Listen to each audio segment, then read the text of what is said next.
kept talking about it.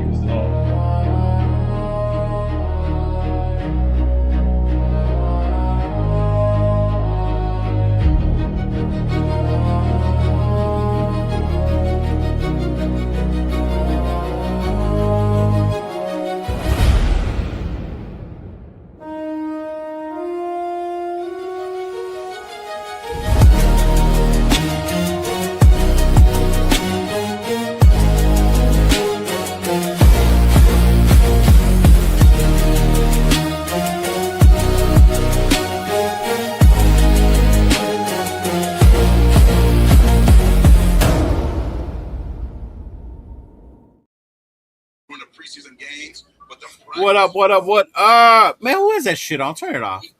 Not me. Of course it's Will. Of course it's fucking Will, right? He wouldn't do that shit on his Thursday show, though, huh? What the fuck? Welcome, everybody, to another fucking most Notorious podcast show. Will thinks he's a super fan and can do whatever the fuck he wants. Yeah, I can. Right? Yeah. Motherfucker. He's Grill Master, Sergeant Grill Master Will. Will, right? Mm-hmm. We're in a Vegas patch, but doesn't go to Vegas. Go figure that out. Bro, hey, got other places to see right now. Other places to see. I just found a spot for you in Hollywood. There's a 2-foot hot dog. It's perfect for you, dog. Oh, you love those glizzies. You sure do love those glizzies, boy. Well, somebody's looking for them chorizos out there. $2 hot dogs and $2 PBRs. So there you go, Will. There you go. Shit. There you go. Happy poop. Hey, shout out to you, big dog, Damon Johnson. 10 jewels. Appreciate it, bro. Love Great it. God. Love Thanks, buddy. Love it. Love it. Tell him what, Paul? What is he telling me? Nothing. What is up? Hey, happy open practice day, y'all. Happy open practice day. You know, obviously Jeff is too far. He ain't here yet. He couldn't go. My dumbass started working. I don't know why. I should have been a stay-at-home husband like Jeffrey over there. And yeah, we'll just don't go to Vegas. So yeah. Shit. Some of us have to work, bro. Our boy LV is out there. 805 is out there. I don't know if Chona made it because Chona had to work. He's doing Mitchell Rentz is out there. Your boy Mitchell Rentz is out there. Yeah. Raider Jesse's out there. Samoa's out there. Yeah. So hey, got the whole crew out there. Tony, if you're listening, Unc, I see you. I see you out there. Unc is from the Bay Area, but he lives in Vegas. He's part of Myra's crew. You'll meet him, Jeff. He's a really cool guy. Unc, yeah, really cool guy. But you'll definitely meet him when you come down here. But what up, nation? What's going on? Man, 33 days, Jeff. 33 days. Actually, 29 days till I land there. So no, but I mean for the game day. For like we're down to just about a month. Yeah. Mm-hmm. I bet, dude. I bet you're getting more and more anxious and excited. Yeah. I'm like a kid the night before going to Disney. What are you most anxious or excited about, actually? Seeing them play in their black uniforms. Watching for the first. I've never seen them play in their blacks. Okay. So it's always been an away game for you. Yeah, it's always been an away game for me. So it's always been white jerseys. And then obviously getting to my first ever home game. Right. You know, I didn't see him in Oakland or in LA. So it's a bunch of firsts for me. You know, okay. I mean, if I was going to go to the game while I'm in LA, that obviously would be another first too, going into SoFi. But really, if it was later in the season, maybe. But after what you guys tell you, dude, if you want to go to SoFi, go. It's just us because we've been there so much and it's so hot. Yeah, no, and I get it, but the ticket prices, I'm not spending $130 to sit up in the nosebleeds. And as everybody that knows anything about temperatures, heat rises. And the last thing this fat ass needs to do is sit at the highest point possible in the highest temperature possible inside that stadium. No, thank you. I know it was funny because I told my girl, and she goes, "Oh my God, he's coming to LA too." And I'm like, "Yeah." He's, "Oh my God, he better be careful inside there." Like, remember they were will carding out all the big guys, and I was like, "Yeah, I remember." I don't want to be that guy. Yeah, because it was that year was when we opened in LA. Remember? So it was super hot in SoFi, man. It was crazy. But yeah, there was people passing out in there from my luck. I'll have to call Dawn. You need to change my flight for another extra day or so. I'm in the hospital right now. They're not letting me out yet. Right. Damn, already with the question. Good Lord, maybe not even started the show and he's already with the question, right? They won in SoFi in 2020 without fans. They haven't won in SoFi since then. So they have won once, but it was without fans. Since then, they have not even done it yet. So, but yeah, man, appreciate everyone coming through. I know the Raiders do have their open practice stream going on right now. So shout out to those of you that are with us right now. But real quick, shout out to the chat. You want to take over the chat? I can't change anything. Yeah. I can't highlight the chat, remember? Oh, my bad. I got you. So, hey, shout out to Paul, Raider Paul with the Raiders. Let me make sure which video you got on here for that. Which one do you have? It shows Raiders. Yeah, there we go. We got it. Damon, what's going on? Good evening. Salute, brother. How you doing? Appreciate you, right? Oh, Edgar Sosa, what's going on, brother? What up, nation? And yeah, dog, $10 for a hot dog. Welcome to LA. Yes, sir. Get used to it. Jeff, how much are you charging in your daddy daycare? Hey, Arnie, salute to you, bro. Welcome. What's up, Arnie? Hey, Ja, my homie Ja. Welcome, brother. Got to see you in the chat, big dog. I know I had reached out to you a few weeks ago, man. I'm glad everything's good. Brother Yaya, what's going on, brother? Yaya? Salute Alex, my IE Inland Empire Alex. brother. What's up, man? How you doing? Yeah, he's the one watching the brother Yaya watching the open practice on the other one, right? And who is the fourth most notorious? That would be LV Raider 10, Mr. Las Vegas himself. Yeah. But he is over at the thing right now, so we'll definitely see what's going on. But yeah, Emmanuel, welcome. What's up, guys? Thank you. I'm not messing with Roosters ever again. What's up, man? I almost threw hands. Man, all I gotta say is birds are fucking evil, y'all. Birds are evil. Don't trust them. So I ain't fucking with no roosters. I ain't fucking with no ducks. Right? So yeah, definitely ain't doing all that shit. Big Luck! What's going on, big dog? They see me rolling and they hating, man. Shout out to you, Big Luck. I appreciate you, man. Appreciate you. But yeah, man, Nate definitely getting a suntan out there, right? And those of you that are new user, Hugo, shout out to you, man. Appreciate you guys coming. Hello, welcome in. Yeah. And of course, kind of there you go. Hi guys, how are you doing? But yeah, man. First and foremost, how excited are you guys? Last open practice, first preseason game this coming week, right? The depth chart finally dropped, the unofficial depth chart, right? So, how excited are we feeling, man, about this week and the season that's coming? Well, I'll let you go first. How excited? I mean, like, I'm excited for the season, preseason. I mean, like, and quiet football's here. Football's here, man. I'd be like, why can't we be excited to see the games, to see what the product is? I think a lot of us wait for this all season long, you know, and we look at it and say, yo, oh, you can smell it. It's like the grass is in the air, man. And it's a freaking exciting time. I'm like, I'm excited to see what the product is. I'm excited to see what everything in the offseason will culminate to, right? So, yeah, man, I'm like exciting times right now, but not as excited as Jeff. I'd be like going to his first home game, getting all that, man. I mean, like, you're like, I remember my first Raider game. Hey, you do, bro. Hey, absolutely. Hey, you know what though? I'd be like, honestly, we all have different experiences where we all live up in everything we got going on with life, you know. So I'm like, I'm excited for Jeff that he's able to go to Las Vegas, and I mean, like we talked about it last year. When we were in New England, he's like, man, I hope that one day I get to go to Vegas to go watch the game and to go meet Cheeto and to like meet up the rest of the guys and like really like link up in person. I only linked up online. And he said, you're the only guy I've really met in person. So I was like, man, I'm excited for him because he gets to meet everybody that he's been linked up with online for years and time and everything like that. And he's able to really get that to come full circle for him. That's true. You would have thought that would have been enough for you to go to Vegas. I get to meet Jeff, but it's cool, bro. Well, if Will would have come to Vegas, it could have been all four of us on the show together. Nate could have got some footage for us to use, you know, as the intro. So lose out there. Hey, shout out to Nate, man. He's doing better at capturing footage. He's doing a lot better. Dude, he's doing real good, bro. Yeah. He's perfecting his craft on a daily basis out there. He should have more footage today because today was just record at will. There should be no restrictions today because it's the open one for everybody.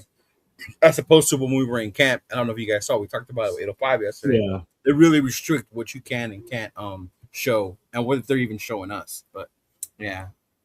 What about you, Big Jeff? I'm totally excited, even for Thursday night. Yeah. Just the next 29 days are going to fly by for me. It's sort of like any big thing that you got coming up in your life, whether it be, a kid getting married or your own wedding, those days just boom, next thing you know, it's over, it's here, so the next 29 days are going to be a blur. But Thursday night, I'm going to enjoy watching that Thursday night. I'm curious to see how our defense, especially our secondary, does against Arizona. After watching Arizona last week and seeing that they can sling the ball a little bit, going up against what should be a better secondary for us, I'm a little excited to see what our secondary can do out there. And it's already been said that a lot of our starters are pretty much going to start this game Thursday night. So we're putting our ones out there right from the get-go. So, let's see what they can do. I'm curious. I'm all concerned. I want to see the offensive line. That's really what I want to see. Yeah, I agree. 100%. I figured you're. I know when we started talking earlier in the offseason about what we thought for predictions and everything, I'm still trying to keep it realistic, but I don't want to bite into the hype, but I think I might be. You're getting the bug a little bit? I think so. It's been a off season full of no stupid mistakes, no dumb news out of the organization other than the Max Crosby, Kirk Cousins thing. Everything else has been wasn't even that big. No, it wasn't even that big. It got blown up for no reason. Yeah, it wasn't. So that's why the other thing I think I'm excited. I'm excited to see that there's no funny business going on this year. Right. But to follow up with what you were sharing with us, the Raiders media did announce today. So if you went to Raiders.com, you have your NFL app open. The Raiders plan to play their starters in Thursday's preseason matchup against the Arizona Cardinals. So we do have plans for those guys and how many snaps or series we'd like them to go. This is Coach Kubiak, right? No need for everyone else to know it, but we're going to have a lot of guys playing this game. We need to evaluate the whole roster. As for Fernando Mendoza, Kubiak expected him to get plenty of experience in the game, but again, he did not divulge any further details. So look forward to seeing him out there with his teammates, the head coach said. A lot of guys that we need to evaluate, but he'll get plenty of reps. He should. Right? So hearing that, how does that make you feel going into Thursday's game? That one, the starters are also going to play, right? But then two, that Fernando will get his fair share of reps. I'm fine with it. I think he should be exactly getting, or he should be that exactly is what he's getting the reps. He needs every opportunity he possibly can in preseason. We know we got an AOC. I want to see Cousins out there at least for the first series, maybe even the first quarter. After that, the rest of the game should be Mendoza. Sneak AOC in there maybe a little bit just to keep him somewhat fresh. He is going to be an intricate part of this offense as far as the quarterback goes. If something, God forbid, happens, we do have to count on him at some point. But this kid should be taking just about every snap he can get the opportunity of. Yeah. So ideally, before we move on to Will, how many quarters or how much time would you be happy with seeing him on Thursday? Nothing less than a full half. Even if he doesn't play in the first half, the third and fourth quarter should be him entirely. So at least 2 quarters you want to see. It's probably going to be more, I think, my feeling. All right. What about you, Wilfredo? How do you feel hearing that news about the starters will be playing, right? Even if it is limited series count and stuff like that. But the main question everybody had was about Mendoza, right? How much were we going to see him? Will we see him? So according to Coach Kubiak, we will get a good showing of Mendoza this coming Thursday, man. Yeah. for him to, man, it's just like Jeff said it, right? Kubiak has been outstanding with his coaching decisions. I'll be like, literally, what I see is that he'll probably have Kirk Cousins do a drive or two. If the drive doesn't go 3 and out, I see him extending it out where he gets another drive, you know. But you'll see a drive or two, and they want to see his efficiency, right? If you see Kirk go out there and he's efficient and he's moving the offense and the offense is moving, I expect them to, you know, pull him out a little bit like sooner than later. Now, if we're struggling out there and we look like fucking straight out ass, like you might put him out there a little bit longer to see like what's going on, right? But then I mean, like I really expect Fernando Mendoza to come in with the twos, and you'll see about like what probably 2 quarters worth of football out of Fernando Mendoza, maybe a quarter and a half. Well, yeah, something like that at max. Because when you're talking about you still got to get reps for AOC, and if you're planning on moving on from AOC, you still have to exhibit him. So you have to give the guy reps, you have to give him looks, and that's the reason I do that. If I'm trying to move on from AOC, I might not put him in there because he might get hurt. I mean, I'm just saying, dog. Hey, I'm in my mind, bro. I'd be like, hey, because people are saying that we're trying to move on from him, right? And if I get that, but I'm saying if we're trying to move on, then just would you examine on field? Well, here's my other feeling on Mendoza playing too. Now this game's in Vegas. Give the home fans what they want. They want to see the kid out there. Get him out there as much as you can. I'm so glad you said that because to me, one, it was shocking that it didn't come like at a media press. This news, right? 2, that it came out on the Raiders website, their media personnel, and ticket sales for this game have been horrible for various reasons. It's a Thursday. Not a lot of people are going to be able to travel on a Thursday. 2, it's a preseason game, right? You're talking about tickets for $15 to go see them play.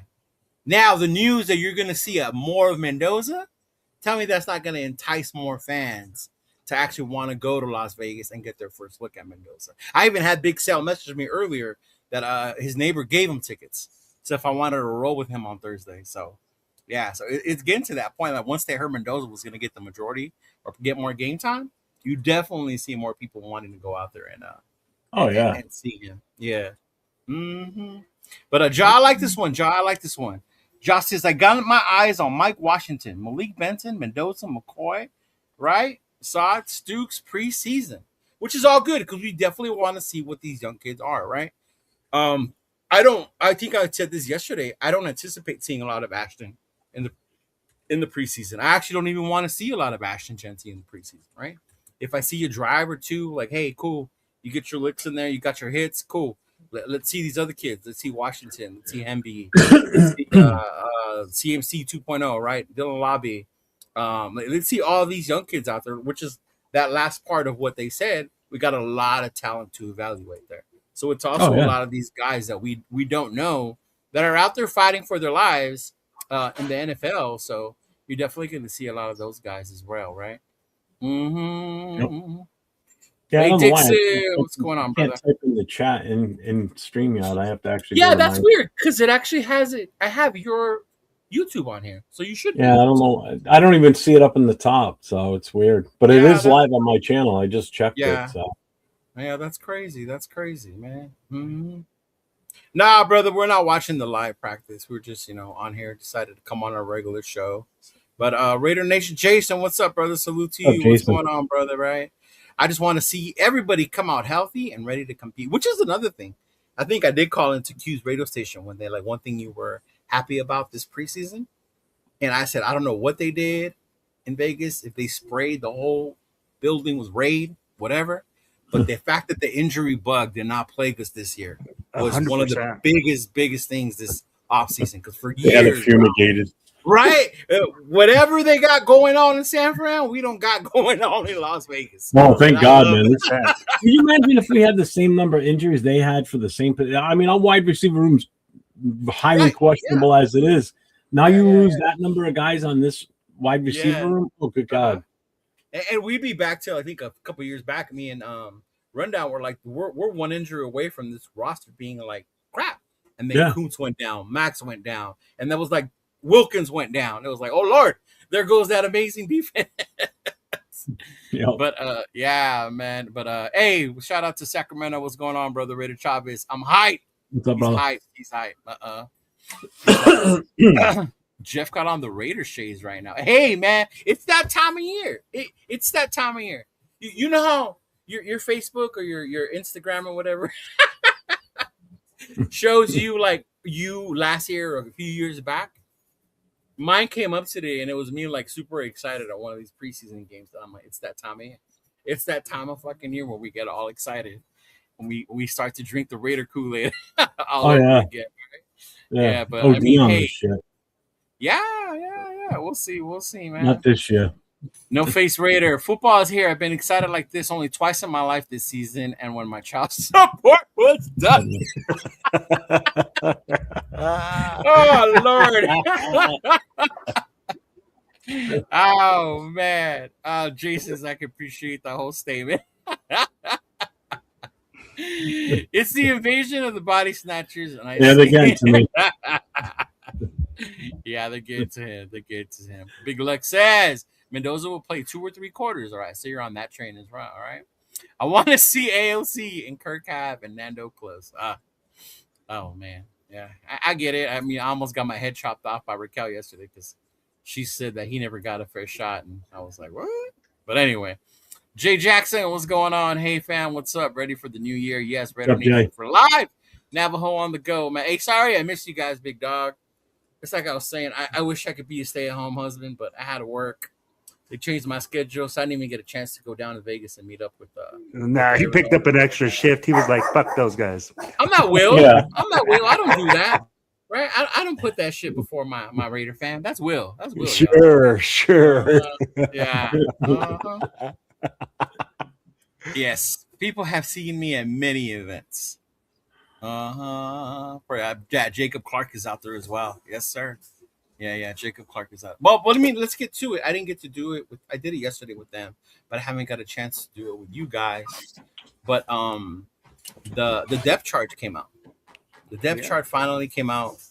What Jeff has been feeling since preseason started, right? Training camp started. I can't wait till we cut down to the 53 and we do that show. Jason, Raider Nation Jason's going to be on with Nate and I on a Thursday night. Right. So yeah, this is the unofficial depth chart. But yeah, I remember these fools started their 53 on day one of minicamp. OTAs, right? Of minicamp. Yeah. It wasn't even training camp yet. And you guys had already started. It's a cool idea because now we already got a show made for the future. So yeah, a big reveal. Right? But one thing that didn't come or hasn't come to fruition yet was a lot of people thought that Zune would have been in the starting lineup by now, right?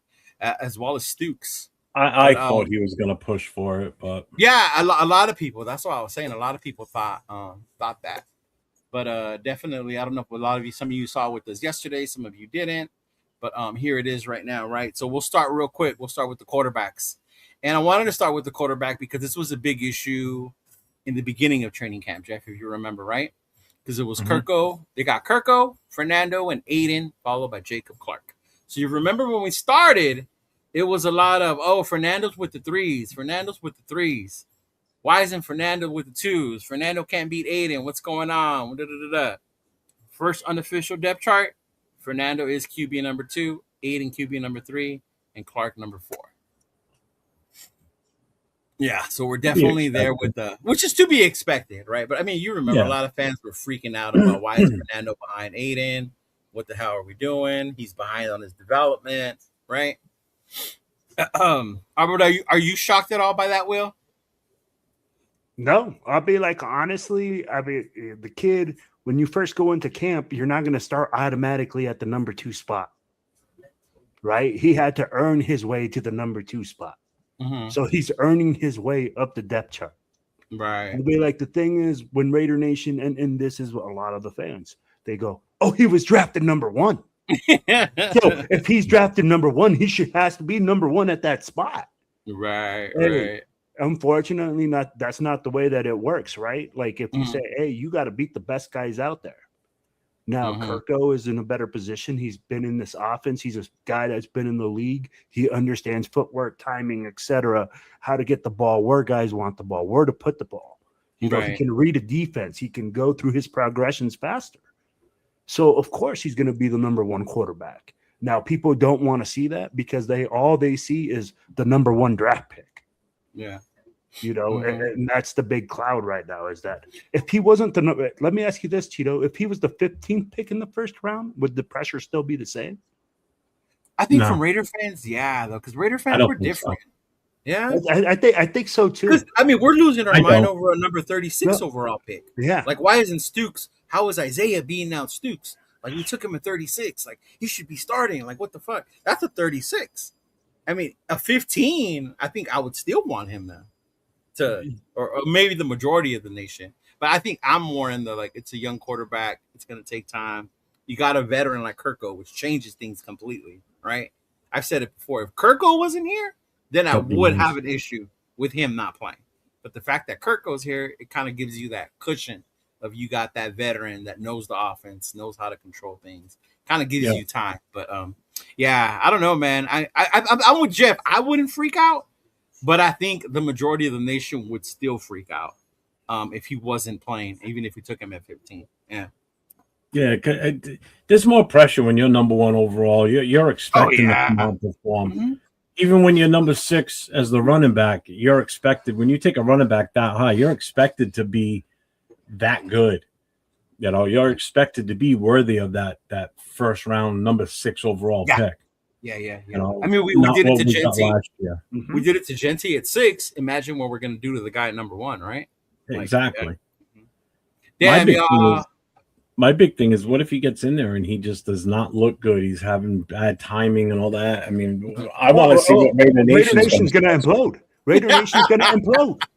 No, and that's the thing. And Jeff, you just hit it on the head. Nobody wants to see this kid struggle. It's like we want an automatic plug and play player. But that is so crazy to not think he's going to struggle. You know what I mean? 100% insane. But you said it, Leo. Leo, you said it.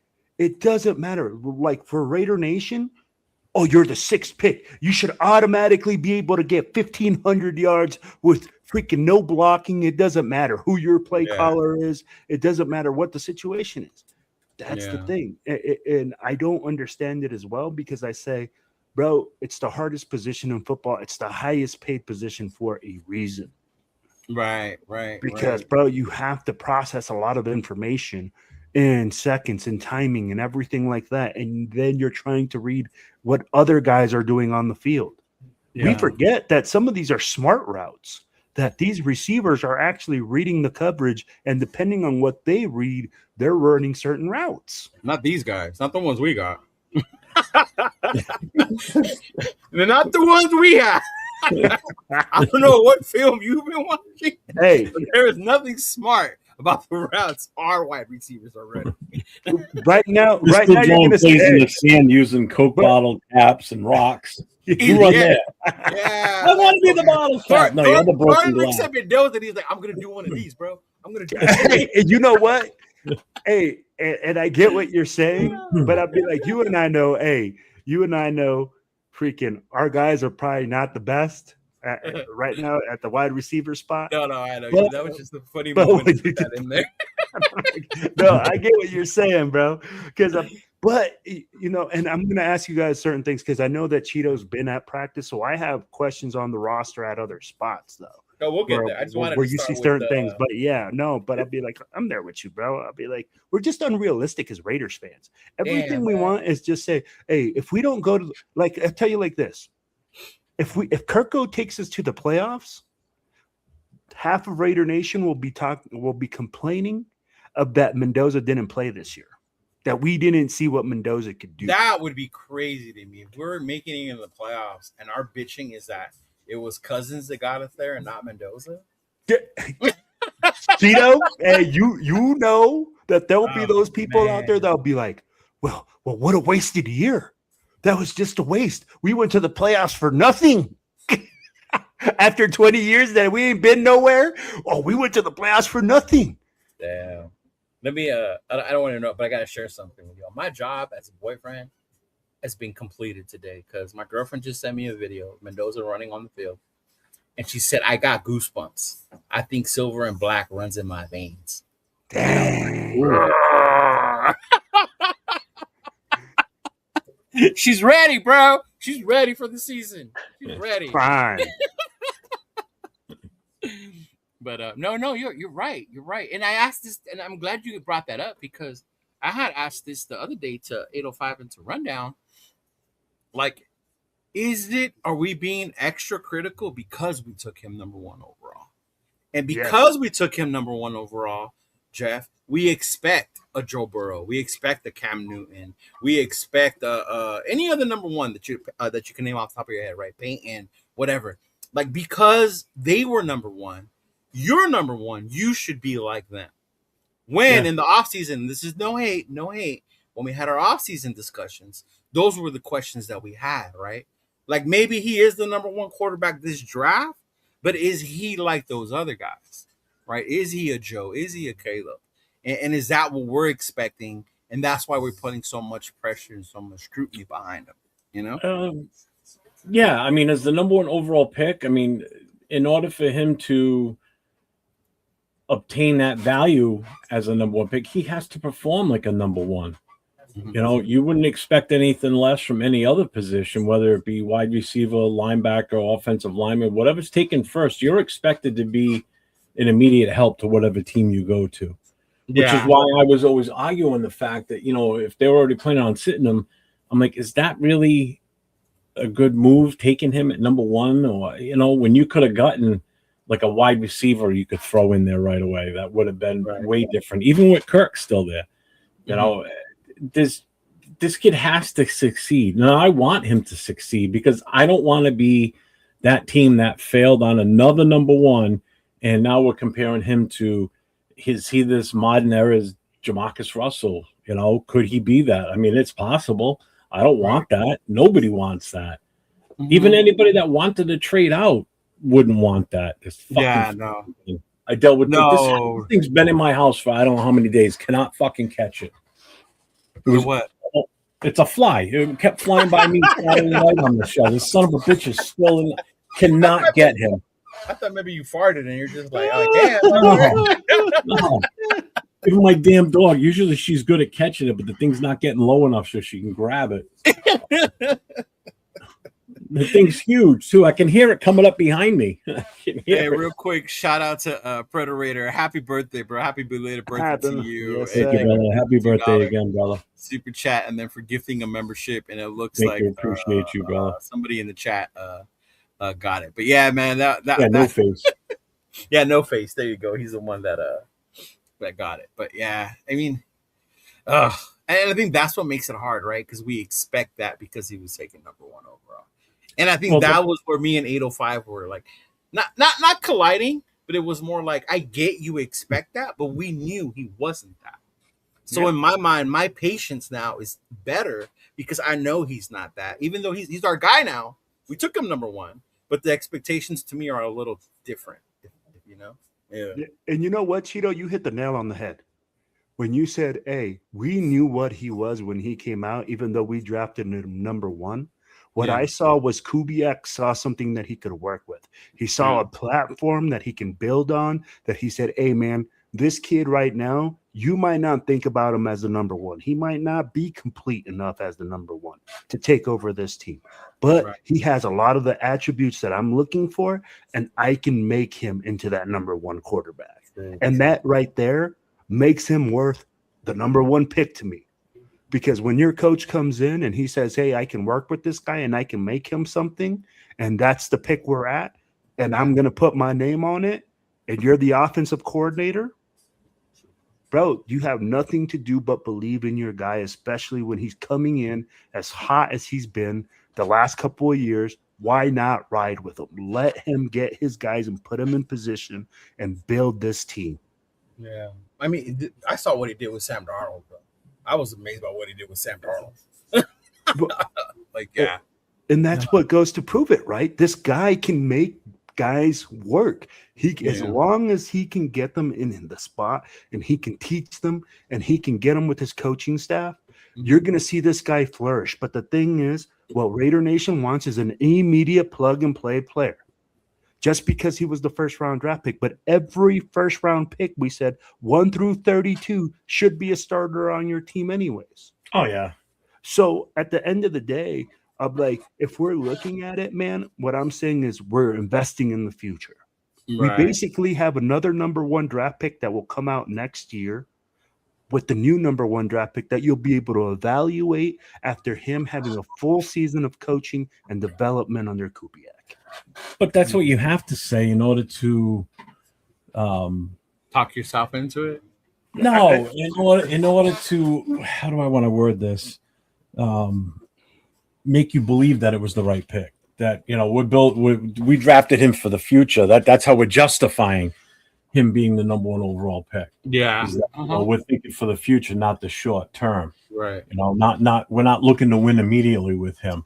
You know, this is a work in progress. Well, then does that really justify him being the number 1 overall then? Mm-hmm. Well, I'll tell you like this. That still keeps coming back to that question. I mean, you've heard we've got some hiccups in training. Yeah. I think that goes to how you look at it, though. Like, yes, number 1 overall pick. But the one thing this franchise has needed since number 4 left was that franchise quarterback. Yes. We were tired of Band-Aids. Right? And we had the opportunity to take whoever we wanted, right? Whoever they wanted, because our we was different, Jeff. Yeah. Right? But they had the opportunity, and they did that, and I can't be mad at them for doing that because they did what we've been needing for the long time. Now, whether it pans out, time will tell, right? The one thing I will say that he's not like Jamarcus is the work ethic. The work ethic is definitely there that Jamarcus did not have, where Jamarcus had the size and the arm talent, but he lacked what Mendoza has, I guess, upstairs, right? Yeah. The work ethic. Mm-hmm. Yeah. But yeah, I mean, it's crazy. It's definitely it's gonna be an ongoing battle until he starts performing. I mean, we do it with Genti, right? People still do it with Genti now. I'm more on the board, like, dude, we got him. He's good. Look at what he did last year. You know, I'm more with it. I'm okay with it. But at the same time, it's like it's gonna keep happening. You're going into year 2. You got people saying Washington's gonna take over his job. Like, goddamn. Like, we're burning on year 2. He lost his job already. The season ain't even started yet. And we're already, you know, why? Because the guy's bigger and he's faster. Yeah, and that's so crazy to me right there. Yeah, they go like, "Oh, he's bigger, he's faster, man. He's more physical." Mm-hmm. I was like, interesting. I'm like, we've had very limited padded practice, limited everything, and this guy's already going to take over people's jobs. And with that, let's move on to running back. We'll move on to running back. Running backs right now, obviously Genti, number 1, right? Mike Washington, number 2, Dylan Lobby, 3, Roman Hemby, 4, and then Dare Ogunbunwale as the 4th one. And then, of course, can't forget, Joe Morley always reminds me, don't forget our fullback, Connor Hayward, and then Patrick Gerd. Yeah. Mm-hmm. So nothing surprising there, really, right? No. What would you say? Nothing really surprising? Yeah. No. Well, I mean, other than Hemby, I thought would be better. I'm surprised, but I mean, with Lobby being there already, that makes sense. But I think Lobby's making that case because of special teams too. Oh, okay. Yeah. So and he's put on his tri-pants this preseason so far, this training camp so far compared to last few seasons because let's face it, there wasn't much competition in that running back room last year. No, and seeing that list reminds me of just how bad last year's was then. Yeah. Genti. Right? Because if this is an improved running back room, like, good Lord. I mean, the first 2, I mean, I absolutely love Mike Washington and the fact that, you know, so I have more faith in our 1 and 2 running back this year than our 1 and 2 last year. Mm-hmm. You know, not so much on number 1 last year, but with Mostert being the second guy, you know, still Zamir was still here last year. Yeah, Zamir. Was it Zamir still here? Oh, my Lord. Yeah. Oh. Mostert? Yeah. Oh, man. Yeah. So this running back room is also improved. That's another way of looking at it. Hey, shout out to No Face. There you go. What did it say? Thank Gifted you, brother. I 20 appreciate Raider you. Jeff memberships. Hey, thank you, man. Woo. And I appreciate when you guys do that. That really helps. It helps grow our God, yeah. channel, helps our membership grow. It also gives us the opportunity to do member only type contents, right? When you Yeah. have more than just a couple people, right? Like for mine, I'm gonna do what the cards, the giveaways. I have here. Look, they're right here actually. They're the Brock Bauer rookie cards. So we're gonna give these away to some of the members that I just won on the auction, I have. right? So we're gonna do that. So definitely appreciate you for doing that, brother. Really, it really means a lot and helps our channels. Those are genties. But I have a stat for you guys. I don't know if you guys watched because you had your show yesterday, and then I'm not sure which you was, but we were the 32nd ranked team in rushing Mhm. last year, right? Yeah. Dead last. We had 77 yards a game last year. Yeah. Do you know how much Team 31 had? Like how far behind we were from everybody else? Like 90, that we were like 20, like I think they had like 90 something yards or something like that. The game. That's crazy. So we were 20 yards per game average below. Yeah. The second Except worst. it's worse, bro. First one. 77 yards a fucking game, bro. Yeah, I bro. ain't never seen no fucking stat like that. And No. that's why I think like we all talked about it yesterday, bro. Look, you gotta fucking run the football. I'd be Yeah. like, we gotta see something, bro. We cannot live like that. At 77 yards a game, fuck, me and Cheeto can get 77 yards a game. Fuck, just put us back there. Or fuck the Jeff, bro. Play some right guard, bro. Move some people. Right. Fuck. I'd be like, that's the thing. I mean, like, and guys, I mean, like, so let me ask you this. Do you guys, when we talk about 77 yards a game, that's a big fall off from the previous year, right? Even with fucking Antonio or with Not by No, much. not by much. No. We Yeah, were worse the year before. so how do we We get had a over that? 2.3 average per carry in 2024. On 2.3. 2.3 average carry that per yard. That is crazy. So Someone look up how many Next time you talk yards to per game we average. Afakasi, ask him that. Hold on. He's got that number buried in it, burned into his Yeah, brain. because I remember how much he hated the Zeus experiment. Yeah. Yep. Let's see. So he Yep, would here's have. rushing yards. But Jeff, you do have a reporter waiting for you in Las Vegas when you're ready, brother. There you go. It says Susu, Jeff, I'm ready to be your ground reporter at the Raider games in Las Vegas. There you go. And yes, 49er Red Zone. What's up, brother? When there's a will is a way. Yes, he is, bro. Yes, he is. Yeah, that's who I am too. I'm excited for this season. We could do I'm some trying to get tailgating hit live by the bug. streams. Oh, there you go. Yeah. She wants to Oh, I do some- definitely. I told you I bought a chest harness Mhm. so I can mount my phone right here, and I can Oh, be totally good hands free. Lord. Yeah, it's perfect too. Yeah. Jesus. Oh my You think God. I'm kidding? It's right here, I know you're not kidding. I know you're not kidding. right there. Oh, like, hey, Big Luck, shout out to you, Big Dog. Thank you for the jewels. Anthony again. Happy 11th member for 11th month. You guys help out. Get our word that helps us grow. Yes, sir. Yeah, 77, 90. That's crazy, bro. Crazy. Yeah. Dude, do you live in Vegas? Is she? I don't even know. I don't know where she's from. I don't. Maybe she's there. Yeah, but we'll definitely be there. But yeah, that's crazy. So, and I want to ask you guys because I asked 805, but I know how 805 already feels about Genty. What's up, Devin? So I want to ask you guys that 77 yards per game average the Raiders had as a team, right? Horrible.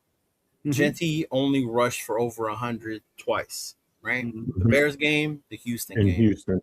Shout out to the Houston game. We were there. Yeah. Yes, we were. We almost pulled that one bastard. off, right? Fuck.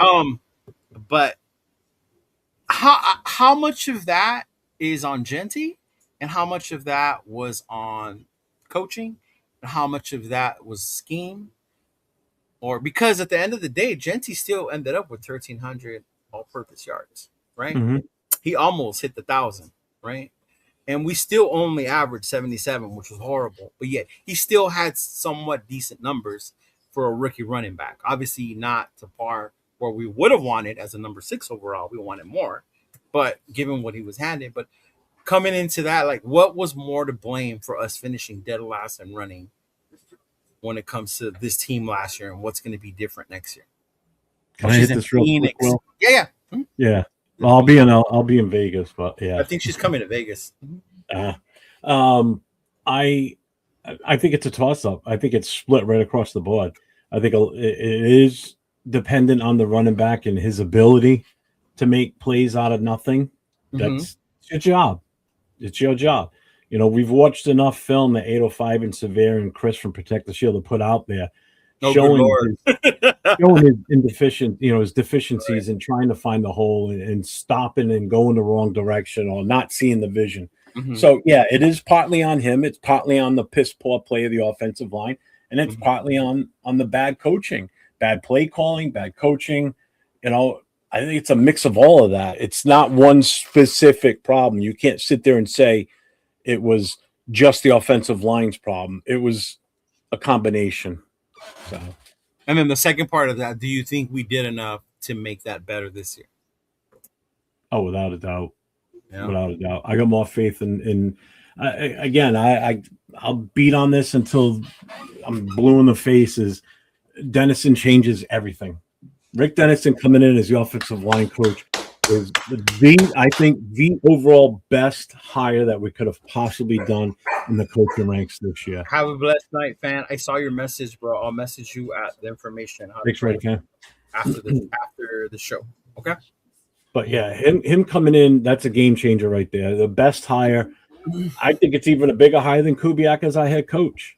It was the biggest deficiency on this. We don't get Dennison without Kubiak, but yeah. Yeah, but still, you know what I'm saying, though. I mean, They addressed the biggest deficiency on this entire roster and coaching staff from last year.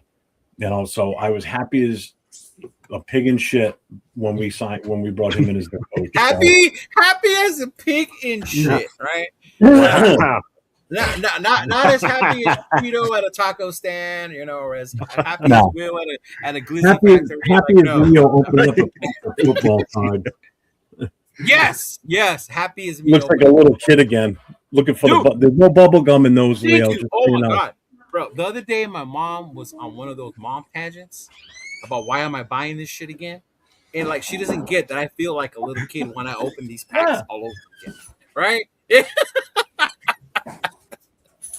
Like Jesus Christ, yeah. Oh my god, Mexican moms. Yeah, that's happy. True. Now that's happy. See. which part, Jay? Which one? Me at a taco stand? Pig and shit.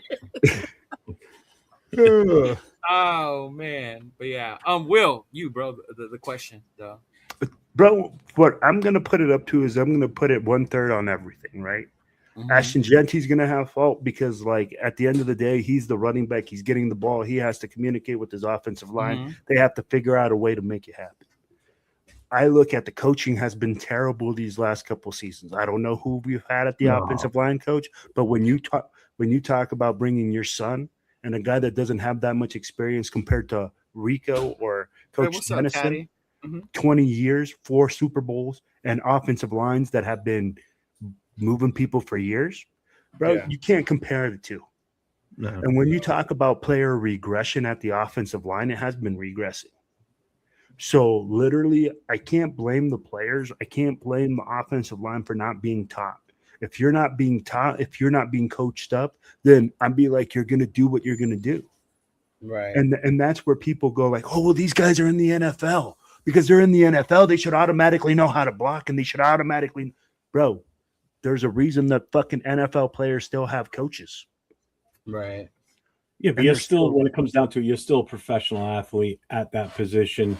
You should still have an semblance of what you're doing.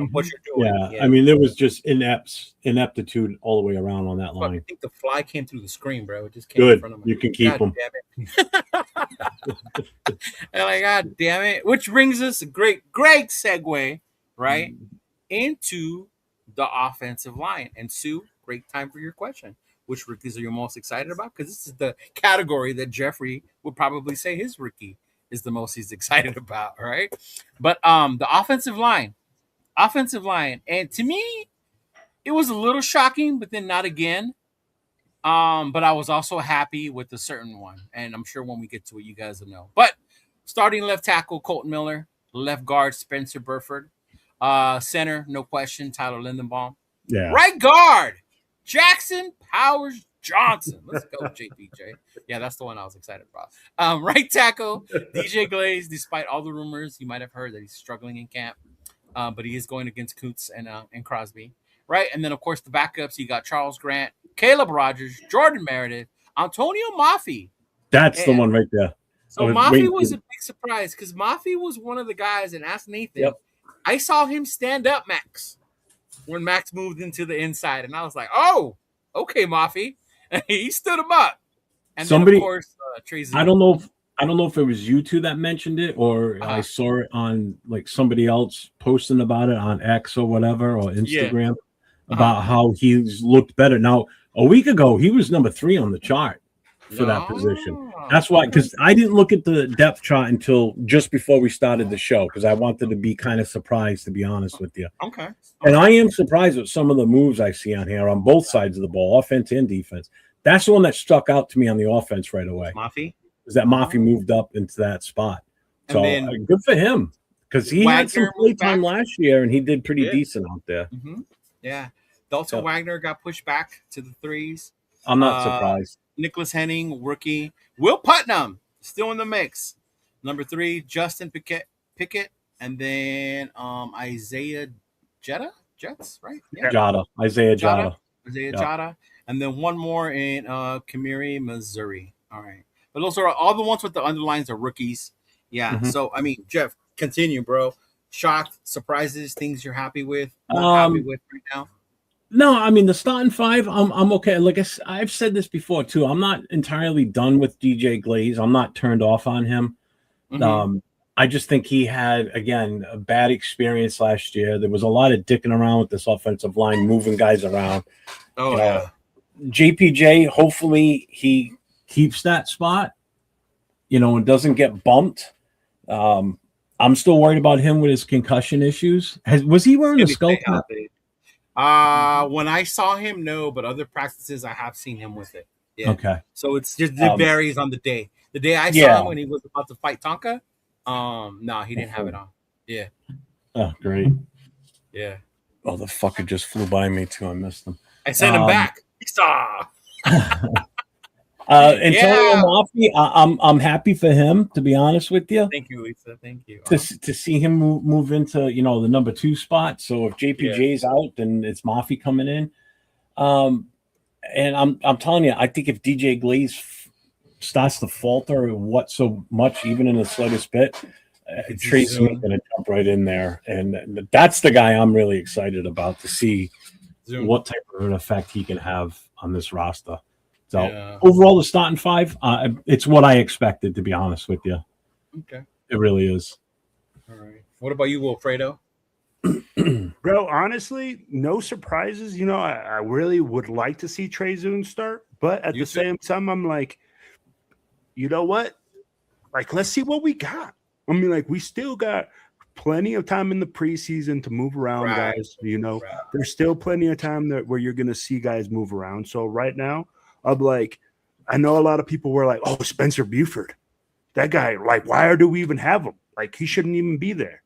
Right. Bro, like, we talked about it. He knows the offense. He has the experience. He has all that. So at the end of the day right now, man, I think this offensive line is where it should be at. And Cheeto, you told me something, and this is where, like, because I was asking you, and I was like, man, it amazed me that certain people were in these slots, and you said, bro, we still haven't even got to the first game of the preseason. So a lot of the people in those spots, even though they're not doing good in camp, they still have to go through the process of struggling through the preseason in order for them to lose their spots. Right. Yeah. So I can see that because you're evaluating them against other teams, not just against our own team. Mm-hmm. And in hindsight, I didn't see that as like a shot, but I was like, you think about as evaluators, as coaches, practices are limited as it is. We've only had like 4 or 5 padded because we talk about certain players being different once you put the pads on, right? Even when I played, I remember there was one dude, he was like quick, lightning with the flash. but you put some pads on him, he became like Chicken Little. Like, I don't know what happened to him once those pads came on. Like, he was a completely different guy, right? And then now you're talking about pads. Now you get in games. What happens when you get in the game, right? Now this dude's actually coming at you to kill you, to try and not hurt you, but you know what I mean? It's different. It's different at that point. It's not your own teammates. You're not going to get put on timeout for fighting with your teammate, right? No. If you get in a fight on Thursday, that's part of the game, right? Sure, you might get a flag, and that's it. No flag, yep. Right? But yeah, so definitely that's why I was saying. But I for one, I'm excited. One for JPJ, to see him back up there doing well. He went through a lot with the Carrolls, which is why I hate them even more. Like, if I didn't hate Pete before, like after what happened last year with JPJ, I hate the Carrolls even more, right? And then I'm surprised too to see Burford out there. I was one of those like, what the hell are we doing with him? But then you guys make sense, right? He knows the system. He's the veteran there. I'm sure Coach Dennison's very familiar with him as well, and he likes him out there, right? And then of course our center dude, he's such a leader. He's the guy out there. Yeah. Definitely the dude out there on that O line. So I mean, cool. We'll see what happens. I'm surprised a little bit about Rodgers, right? I thought he maybe would have made a push for that. Yeah.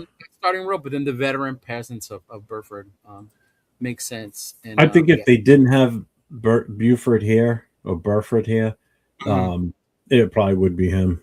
I mean, or they would have brought someone else in that they thought could have outperformed. See, and I like maybe this is why just not completely ready. That's just it. And this is why I like doing different shows with different people, because you guys not once complain or panic that our draft picks aren't starting, and that's Grant and Rodgers, right? Zoom, like these are guys you pick; they should be starting. You guys are more of the mindset. Well, they're starting to mesh together. Let them work. Let them develop. Yeah. Let the coaches coach, basically, right? Yeah. As opposed to just putting people in there because you pick them in a certain order in the draft or whatever. Yeah. I think that's just a thing with some certain fans because a guy's associated with a certain round. Mm-hmm. Remember, these guys don't get freaking they don't get to pick where they get chosen. Felt right. Like, I don't get to say, hey, I'm a third round draft pick, and then that's where they draft me. Somebody feels like they're a third round draft pick. They might not be. You know? Mm-hmm. So we need to give these guys the ability to get coached up, the ability to grow. It's not a plug and play thing, man. Yeah. You know, and I feel like there's a lot of people like that they just think because, oh, well, he was the first round pick. He was the 13th pick in the first round. He should be the 13th best player that came out of that draft. Well, technically, yeah. Yeah, technically. But we all know that, hey, the draft is a crapshoot. You're taking an educated guess on players. Yeah. You know, you're not going to hit 100%. So, and I think Raider Nation has a lot of that shit with fucking Jamarcus Russell where we got fucking PTSD. It goes beyond Jamarcus, bro. Yeah, and Hayward Bay. You think about all those guys like that. Start the list. Right? You guys start naming people that we picked. Name it Arnett. Right? Arnett. Come on, man. And it's Ruggs, to be fair, Henry Ruggs was not because of ability, just a dumb mistake. Yeah. Right. That was an unfortunate. Because that kid had serious potential. That kid could have been something. Oh yeah. Oh man, that's another major that game in Pittsburgh. That's another setback for us. Yeah. You know, in this, you know, especially in the Vegas era. We're going back. Mark Wilson, Jesus Christ. Throw Steve Berline in there. He was coming. Todd Marinovich. Oh my Lord, Al. And I remember during that time I was younger, so I was like in high school. Marinovich was like a big thing here in LA. So the fact that the Raiders took him was even bigger. Right? It was even bigger because we were kind of like in the same situation where the Raiders didn't know what their quarterback future was. Because we moved on from Plunkett, so it was Wilson. Jay Schrader came over from Washington, right? So it was like, who's going to be the future? And then fucking Marinovich, man. Oh, Lord. Andrew Walter, that kid had potential. He really did. He was a kid out of Arizona State, right? Yeah. He was probably one of the bright spots back then, but they never gave him a fair shake to really. I always wanted a Tui Asisopo. I always wanted to see Tui out there. But Tui ended up just being a clipboard guy. And Andrew Walter is from here. He lives. He's from this town. He went to high school here. Well, that explains. Oh, really? Yeah. What we're doing picking players from over there. Shit, this guy. Hey, let you know, Jaden Daniels down the street, big dog. Corona Sentinels. Quiddy Pay right here from Rhode Island, but we didn't pick him. No, I remember you were so excited about Quiddy when I was, but I'm telling you, I wasn't doing this stuff on YouTube when he was out in the when he was coming out in the draft. I was so adamant about wanting to get that kid. I wanted him so bad at that point. Hey, we're gonna see what he's gonna do now. I hope so. And he's in the starting rotation. I would have rather had him in his when he first came out, so he would have been here from day one. But right. I'll take him 5-6 years later. That's fine. 5 years, I think it is. 5 years later. But yeah, I mean, what position should we do next? We got that O-line, tight end. No big deal, right? No brainer. I mean, the only thing I will say about tight end, it's good to see Big Mike out there looking better, looking good, right? So he's involved. That's the thing. He's involved. So if we can see some good stuff coming out of Big Mike, I think we'll be happy when it comes to that. We should change that to not Big Mike, but Big Head Mike. Because wow, dude, Mike, he's got a massive cranium. That guy. Jesus. Well, I mean, it's better than the nickname they gave him when we drafted him. When we drafted him, people were calling him Baby Gronk, Baby Ghost, and it was like, bro, he hadn't even played once yet. Like, come on. What's up, Solo Smoke? Right, and then of course the coveted position on the offensive side of the ball, right, is the wide receivers, right? The diva room. The divas. We start with Jalen Naylor at wide receiver 1. You got Trey Tucker at 2, Jack Besh at 3, right? And then you got behind him, you got Thornton, Malik Benson, Derek Young, number 81, Nathan. That's number 81. That's the one me and him saw catching a bunch of balls from Mendoza. Like, who the fuck is 81? Shredrick Jackson, Chase Roberts, Devin Tompkins, Philip Dorsett. I didn't know Philip Dorsett was still on the team. Brandon Johnson, Idris Williams, and Chris. So obviously we know what it is when it comes to the running wide receiver room. Big news is fucking Malik, right? Everything we see out of Malik. He's the one standing out, the one balling out right now. So, I mean, tell me what you guys think when you guys hear the rumors about Malik and the wide receiver room and what's going on. What's your hopes when it comes to that room? See you later, Rorschach. Later, Rorschach. Go, well, I'll let you go first. Oh, shoot, man. I mean, like, it gives you some sort of excitement about the wide receiver room. I'll be like, honestly, it gives you guys, like, it gives us, and this is why I messaged you, right? And I'll call it out. I said, Jack Besh? Bro, I heard that Jack Besh has been erased at practice. You don't see him at practice, but he's still listed as the 3rd receiver on the roster. And I said, I thought Malik Benson would have moved up, right? Now, what I come out hearing is that they like Jack Besh's blocking ability. And they like him in certain packages. And that he comes in and they like certain things that he do. So, I mean, like, at the end of the day, what I like is that Kubiak, what it seems like, is able to adapt to every player and find what they can do best and have them excel. And that makes me excited because I'll be like, Malik Benson's a young guy. Right. He's making catches, that he's doing this in preseason. That's fantastic. Do I expect this training camp? Do I expect this to transfer over and him to be absolutely electric during the season? No. Do I expect him to have ups and downs? Yeah. But it gives you hopes for the future, right? You're building with this kid. He's a 6th-round pick. Cheeto, most 6th-round picks don't stay on the team. Yeah. And for him to be able to make this roster, that excites me because that either tells me that our roster was so poor from last year that this kid was able to come in and upgrade our roster and make us better. So that's what excites me about that. You know, I say, hey, we're moving on the way up. And this kid is fighting and he's making noise and that he's a rookie and then he's able to push our senior guys. That's great. That means our team is going to get better and better and better.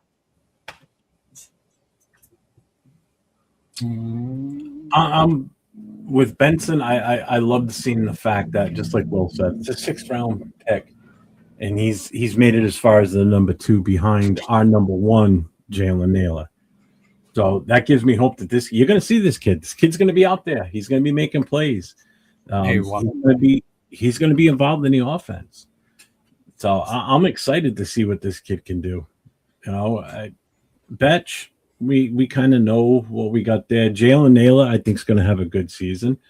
And maybe just because of Naylor being there, maybe Tucker becomes a benefit too, because maybe defenses will pay a little more attention to Naylor over Tucker. I don't know. You know, but now you add in another guy like Benson that's making waves in training camp. So I'm content with this starting lineup for the offense. Could it be better? Oh, hell yeah, it could be.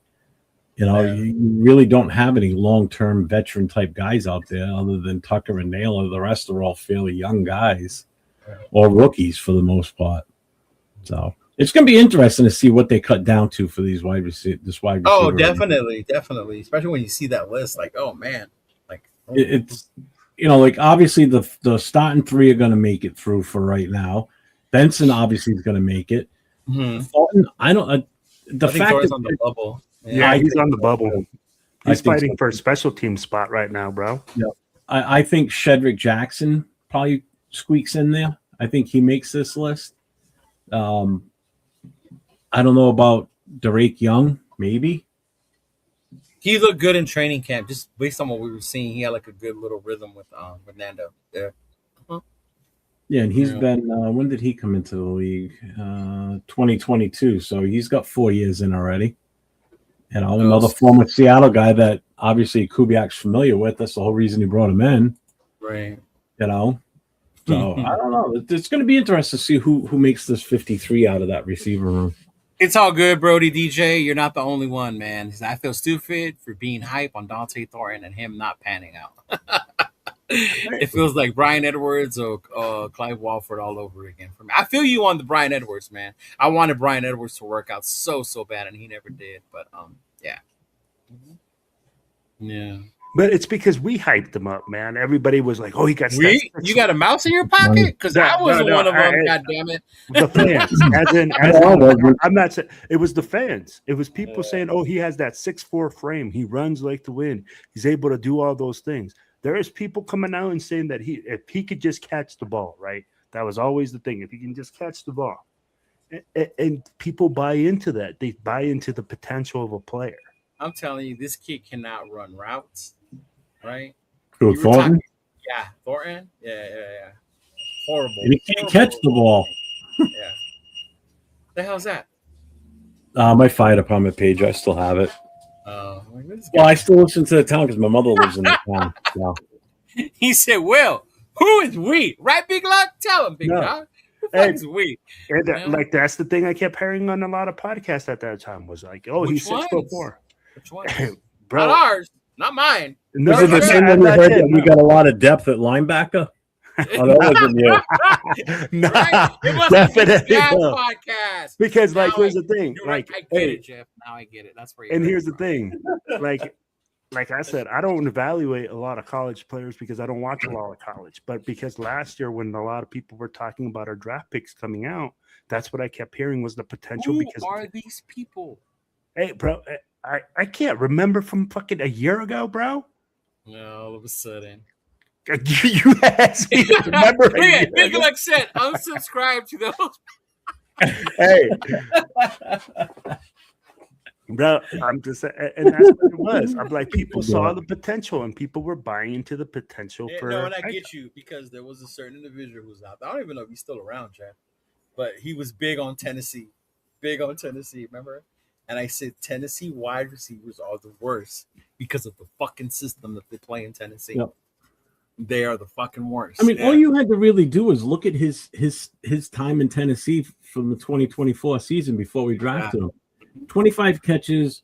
He had like a very small amount in yardage, but it was more than what he had this past season. But his big thing is his average per catch. Like his average per catch was ridiculous. Right. because that's all it was okay. You go see the goalpost there, just aim that, run that way. Hey, I'm gonna do one of these, bro. I'm gonna do one of these. So they were throwing it up deep, and he would beat most of the corners in the college ranks. But I've said this before. Any type of jump ball you throw up to the kid, he ain't gonna outmuscle anybody. They're gonna take it away from him like they're taking a lollipop away from a baby. There's no fight. There's nothing there. I love this comment though. Shout out to my homie Big Luck, man. Yeah. But yeah, I mean, I would not be surprised if Thornton gets cut. I really wouldn't. No, me either. And it's not because that's what I want. I want a guy that size and that fast.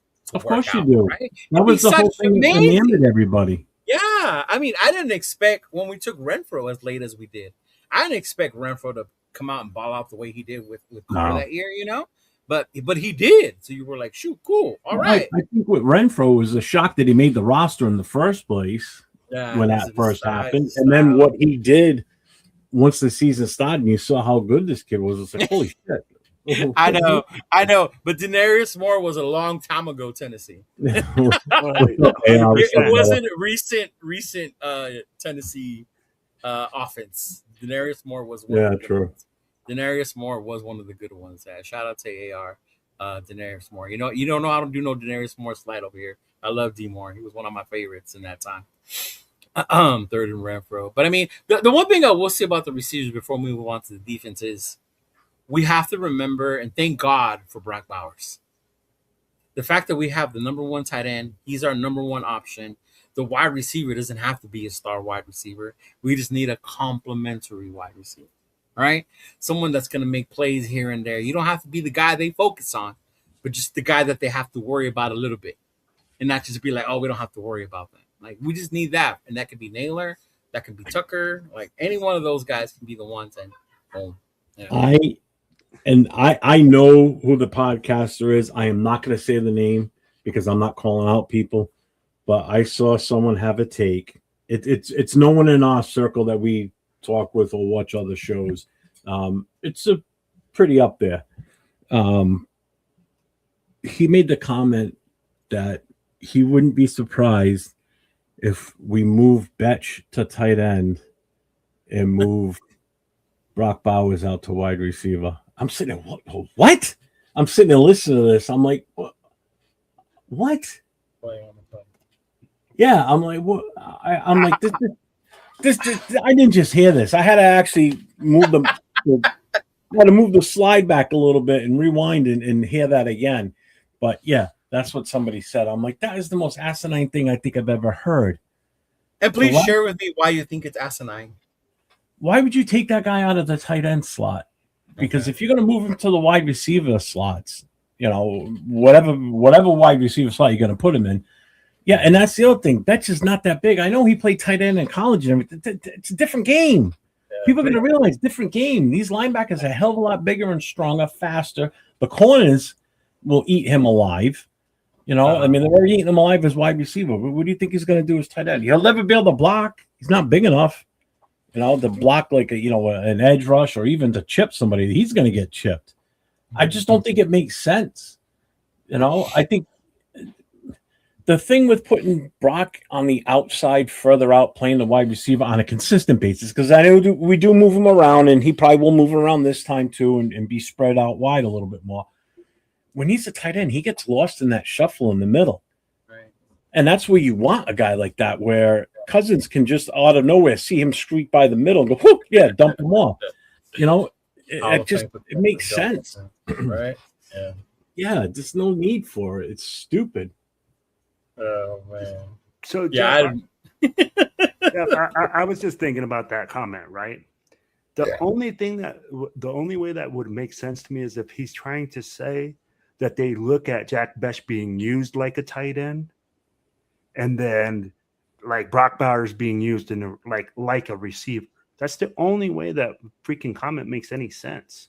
Yeah, but see Jack Bech being used like a tight end in that slot. But even you don't have to be very big. Too small. But 6'1"?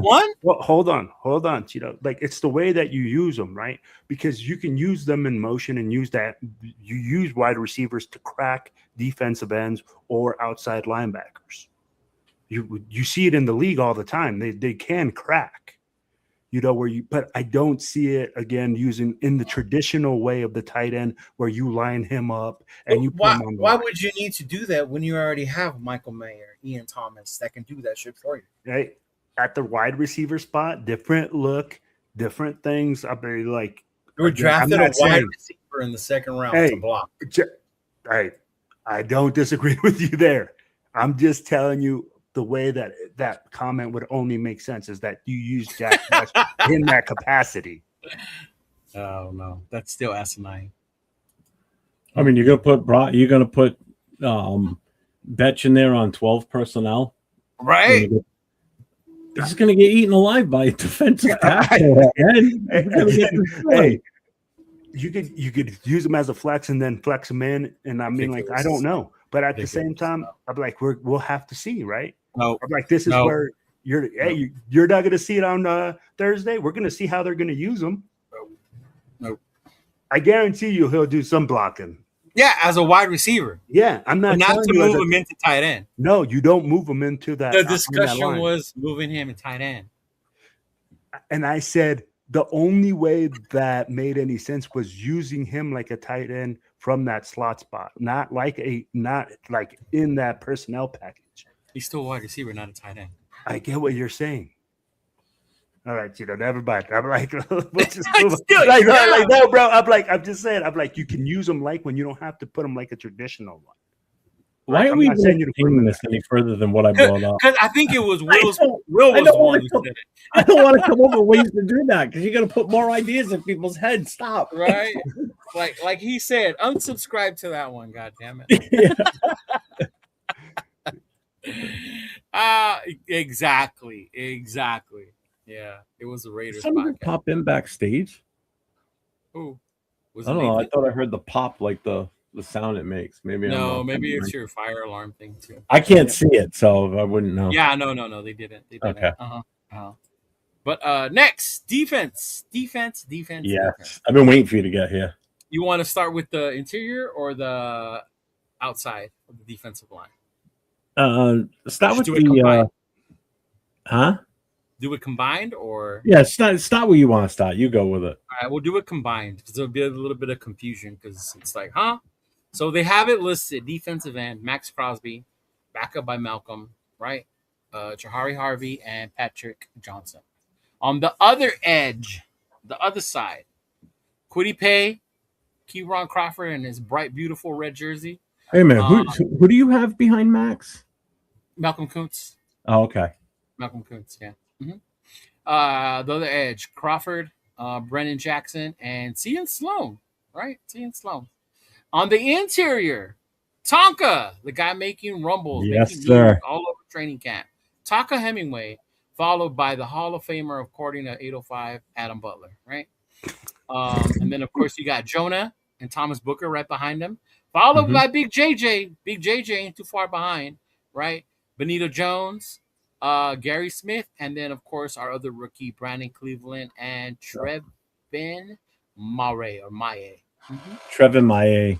Trevin Maye. So that's your defensive line for now, which, in hindsight, if you see it as rotational, this little first 8, right, and you include JJ, is not a bad rotation, dog. No. Right? I ain't mad or disappointed at that rotation at all. I absolutely love the fact that Tonka got his way into the starting lineup. That just shows you how much they have faith in this kid. The fact that he supplanted Booker after the season Booker had last year, because I thought Booker played pretty damn well for us, especially down the stretch, and coming in late to the season too, because he came over in that trade with what the hell's his name? Jacorian? Wasn't it Jacorian Bennett. Yeah. Yeah, it was a Jacorian Bennett trade. Yeah. And at that point, I thought we won that trade because Booker played and Jacorian Bennett was basically injured the rest of the season. But I like this to be honest with you. Yeah. What about you, Big I'm Will? not disappointed. Bro, this is a fucking phenomenal defensive fucking line. And Jeff said it. Tonka Phenomenal. Hemingway, Yeah. phenomenal, right? I'm going to tell you like this because of the versatility. These guys can play multiple positions and they can do a lot of different things. And when, you know what? I really had to study up on Adam Butler going back to the Patriots and him actually playing that defensive tackle spot because 805 was like, he can fucking do it. And you know what? He can do it. He can literally look at it in the way that we're listed. It looks like we're looking in at that 30 front with that added 4, with the add, which is the edge guy.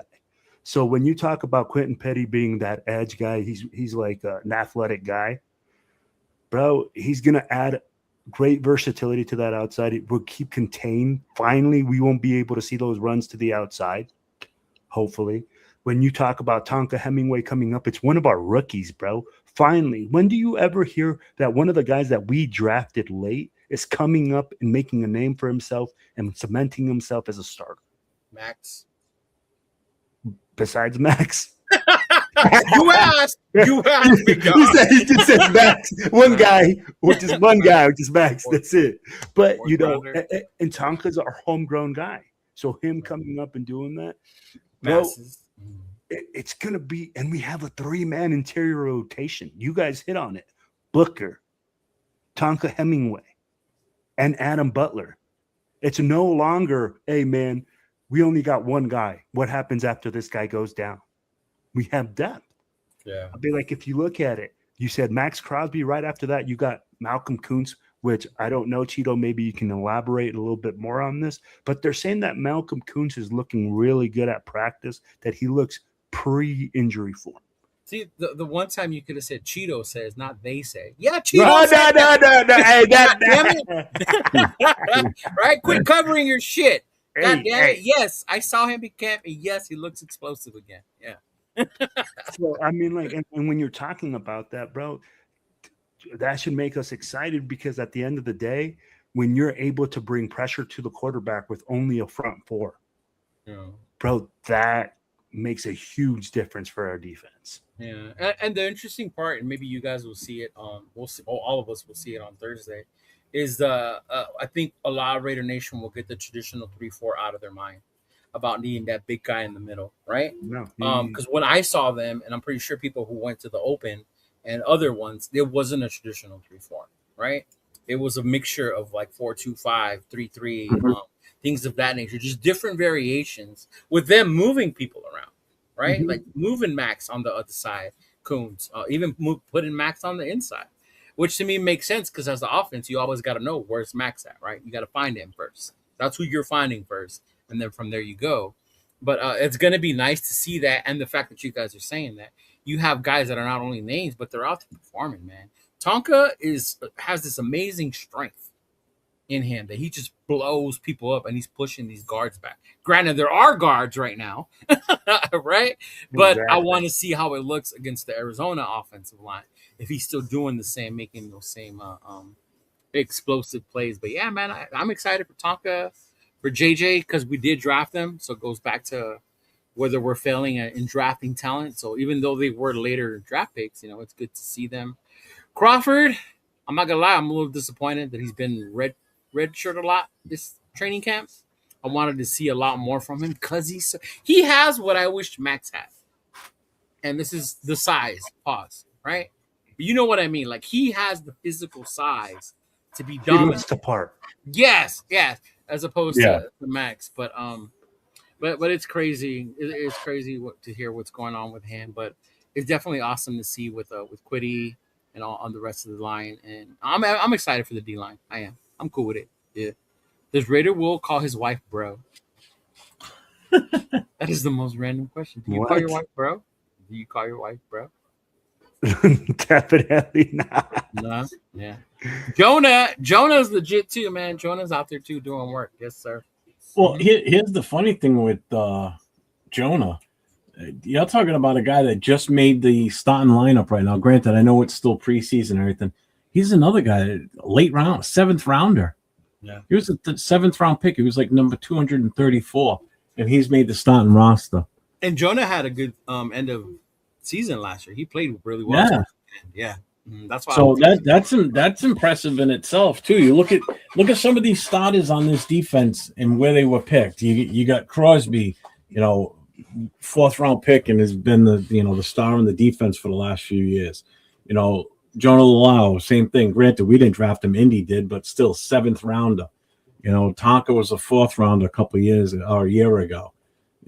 Butler came from New England and wherever else he was before that too, because he's been around the league for a little bit. Butler's been a while. Yeah, so it's nice to see these guys that were picked late in the draft, especially Jonah. I mean, 7th rounder, and he's our starting defensive tackle. That's awesome. I love it. I love it when guys that you're not expecting to make a starting roster make it. You need to put some oil on your chair, big dog. Squeaking. I need a new chair. The brace underneath that mounts to the chair is broke. It's crap. You know what, Cheeto? Bro, what you just said too about the practice, about how you're seeing guys being moved around, how we're in 30 front, 40 front, how you're seeing a different ad and guys being moved around, bro. That's fucking exciting. Yeah. Because guess what? You just said it. We're going to be a dynamic defense where we're able to send and add different guys and do different things, and you have to think about it. And when the offense has to think about what the defense is doing and makes them slower, it gives us the ability to create more turnovers. Yeah. Mm-hmm. And get in that back row. Yeah. And next up, our ever fruitful position of linebacking core, right? Because we got I said that. We got him from Indy. we got great depth at linebacker. Nakobe Dean, Quay Walker, Tommy Eichenberg, Cody Lindenberg, Segun Olubi, Cameron McGrone, Xavier Sorry. Sorry's the rookie, right? I've heard some positive things about him. And then Buddy Johnson. So those are the linebackers. Not surprised. Walker, Dean. Obviously the two main ones that we have right now, right? And one of the two guys go down, we're screwed. Yeah. So that's my biggest worry on the defense. I'm not worried about the front. I'm not worried about the secondary. Because between the starters and the backups in the secondary will be good. The linebackers, man, that outside of wide receiver, our backups here is probably the second weakest unit in this whole roster. And I think Dean worries me because he has that injury history. Yeah. Not so much Quay, but more with Nakobe. But I mean, hopefully he'll stay healthy. We'll be able to protect him with the big boys up front. But no, well, because I know you said it when you went to the first training practice that you went to. You said that they're moving the guys around a lot in the defense, and then I think Walker said it he said it himself that he's been all over on the defensive side. He's all over the field. All over. He's not in a set spot. So I think that's one thing that's going to be looking forward to on this between the front line and the linebackers. You're not going to know where the hell these guys are coming from. That's going to be the thing with the Robbie Leonard. That's defense. confusion. Yeah. So, Jeff, you just hit the key right there on the head. With those guys being used in so many different ways, who really is the backup Mike Platt, or how are they using their linebackers, right? All those things come into question. So you're able to substitute those guys if they get injured because you're able to do different things with different packages. So that's where I'm like, man, maybe we're looking at it and we're saying, hey, in the traditional sense, we don't have that depth for those guys. But I don't know if Malcolm Kuntz is going to play some linebacker. I don't know if these guys are going to be moved around. Did you see that, Cheeto? Did you see Malcolm Kuntz being used as a linebacker? No, and I think that's why they named it as edge and an edge, so that they're not linebackers. Yeah. Mm-hmm. Okay. Yeah. See, now, if they're going to use Walker in that manner, moving him around, that's what makes me even worried even more now, because if, say, he does go down for whatever reason, knock on wood, it doesn't happen, right. And they're using his pure athleticism, moving him around to be more volatile on that defense, your backups, can they do the same thing? So that means you're going to, like you just basically said, well, you're going to have to change your defensive package based on the talent level of those backup linebackers. Yeah, because Which you don't have that Roman linebacker. though. Exactly. You don't have that same continuity with the backups that you would with Quay or, with Walker or the Kobe Dean, Yeah. So it's like, it's sort of like having to put in a real shitty pitcher in a baseball reference. You have to adjust how you what you're going to do the rest of the game. You take one of those two guys out of the equation, you're going to put one of the Bergs. Yeah. They're not probably going to have the same athleticism as those two. There's just the physical builds are totally different. Their playability as well. Yeah. So, and they've got experience starting. The other guys really don't. They got very minimal. Yeah. Experience counts a lot. 100%, especially the green dot. Especially, and they both came from winning organizations. So that's the good thing. We brought in a lot of guys that have been winners on other teams. So And play together in college. Yeah, and that's the other thing too. So they're bringing that winning culture, which is, Kubiak starting this culture change. Well, what better way to do it than to bring in veterans that are experienced in winning? Yeah. Dean won in Philly, and Walker won in Green Bay. Not a Super Bowl, but they won games. They weren't bottom of the barrel like we are. Yeah, that's definitely the worrisome position, right? Our lack of Oh, depth. hell yeah. Our lack of depth at linebacker. Yeah. Mm-hmm. But secondly is secondary, right? Young, new, hungry secondary. We got Eric Stokes returning, emerging rookie from previous, Darian Porter, Teron Johnson, the veteran we traded for. Isaiah Palomalo seems to be coming back to form in this new defensive scheme, getting away from Pete Carroll's cover 3 bullshit. Jeremy Chin.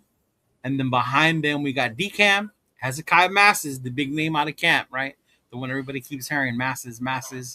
Greedy Vance seems like backing up Teron Johnson in the slot. Traydon Stukes, not starting. Second round pick, not starting. Behind Isaiah, Dalton Johnson, another rookie. And then the coveted Jermon McCoy on there as well. Who's the other one we got? Caleb Offord, Chigozie Anuisim is another one. Devin Perkins, Tristan McCollum, and Devin Lafayette, right? Very young secondary, but to me, I think it's very promising secondary, right? Based on what I've seen, what we've heard, the improvement of Porter, the emergence of Masses, right? DCAM is a little mixed because you haven't heard anything good, but you also haven't heard anything bad, which is a good thing, right? Which is a good thing. So, I mean, there's that. Teron Johnson, obviously, and then obviously the speculation with Stukes. Why is he not starting over Isaiah? But I mean, what are your guys' thoughts? How you feeling when you see that secondary? Good, Will. Shit, man, about fucking time we got some guys in there that actually looking like they're doing the job. But I'm going to tell you guys something. Here's my biggest concern. And we keep hearing these things about training camp, etc. Bro, is it that our receivers are that bad? That our corners are looking that good? That Eric Stokes is looking like he has sticky coverage all over the field? Mm-hmm. What's up, Finger? So those are the kind of things you're looking at, right? So you're kind of right now. I think our defensive backs, while you're excited because you hear all this young talent, you're still kind of like up in the air with it. Because are they able to handle it? Are they able to handle a number one receiver? What happens when Justin Jefferson comes to town? There ain't that many corners in the league that can cover Justin Jefferson. Yeah, but we don't play the Vikings, so we don't. Or what happens when freaking Waddle shows up with Denver? He'll be injured by then. I'm not worried about it. But I'm just saying, when a guy that's a legitimate number one, and they have a tandem. What happens then? Are we able to cover those guys, or are we just going to implode? What's up, Tokyo? And I want to see the development, and it's exciting for me because what you see is this: Stukes. People go like, "Oh, he's not in the starting rotation." Okay, he's earning his way. At least he's in the second with the second team. He went from third team to second team in 10 days. And from what people are saying is that, hey, this coaching staff is really taking it slow with the rookies. They're slowly feeding them. They're really taking care of them and like babying them a little bit, which Ooh, I'm I don't know if I like that. I know what you. It's probably the wrong thing to say, but I'm like Yeah. at least taking it slow with them and helping them grow instead of just feeding them all at the same time. You're putting a little and a little on their plate, and you keep building them up. Which don't to know. me, I don't know. I'll be like, but that's what I heard. I heard that hey, they're keeping it like real good with these From guys. who? They're keeping it from freak. I've heard it from Q buyers that hey, they're slowly bringing them along. Yeah. And that's something that's key. You can't just sometimes, and everybody wants it to be like these guys just automatically know everything. Bro, everybody learns differently. No, it's a big transition. And Porter, this is only his like third year in his career playing corner, because he only played it in college for like 1 year. Yeah, and they're saying that he was a safety. He's a converted safety. So that's a huge changeover for him. So I like that we're taking it slow with these guys. I like that we're freaking taking these rookies and not just giving them a position. Not just saying, hey, you're the second pick, you're an automatic starter. Not to interrupt you, but we have breaking news from training camp. Breaking news from training camp, bro, because our boy Hummer was at open practice today. He said Mendoza looked better than AOC. Mendoza had a good pass over the middle that popped up out of the receiver's hands. I did not see which wide receiver, and the DB got the INT.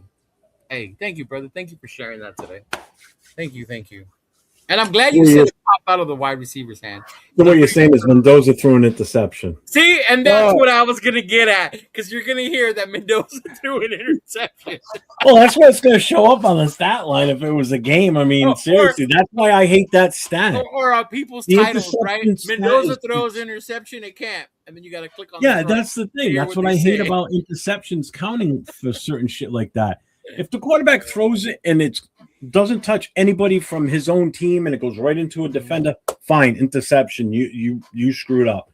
But if he throws it and the receiver bobbles it and it gets caught by the defender, how is that the quarterback's fault? He put the ball in the guy's hands. He just couldn't grip it. But that's an interception that counts against the quarterback. That's the one thing I hate about that stat. And people will always call it, well, he had X amount of interceptions. Go back and look and see what those interceptions were, though. Were they tipped passes? Was it thrown directly into the defender? Yes. Well, okay, though that counts towards the quarterback. As far as Will, what he said about the corners secondary, I agree, and it's something that came up when I was on the show with him and Matt last week. Matt hit it right on the head. He had that bad take on the depth at linebacker, and then he turned around and he said what basically Will just said. And he caught me on that one. I'm like, God damn, I didn't even freaking think of that. How good do our corners look against what we're already calling a bad wide receiver room? Yeah. So everybody's hyping the secondary, but really until they get in, that's why I think the biggest test is going to be this first game, because we all saw what Arizona did last week against, the corners from Carolina, and they ain't the best in the world either.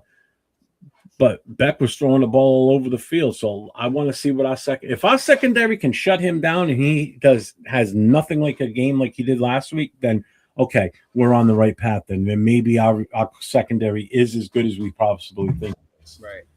But here's what I want to point out real quick. When you look at this list, and I'm including offense and defense, so there's 22 players on this list as starters. Out of those 22, there's 10 new players, 5 on each side of the ball, that we didn't have last year. Thank God. In starting position or are new to the team. Yeah. And that's a big change. That's a lot. So half your offense has already got different players starting from last year, and almost half your defense is different starters from what they were last year. Yeah. That's a big change. It really is. And to me, I hear you, but to me, it's not a bad one because of how bad our personnel was last year. True. It was a change that needed. Like, even with the secondary, Will said finally, in my mind, me as a TV person, I love defense. Finally, that we have young guys that can improve and look something to forward to, as opposed to wasted, washed up veterans, right? Yeah. That we have and just throwing them out there in the secondary, hoping they can still play, or because Pete Carroll loves this guy, he's going to use him type thing, right? But no, yeah, I feel you, and you're right. Even on that take about our receivers that bad, because it's happened to us before. That year we thought our defense was going to be lights out. It was because they were playing against an offense that was horrible. So of course they were going to look amazing in camp, right, and all that, right? But when it came to other teams, like they weren't as elite as we thought they were going to be, because our offense was that bad.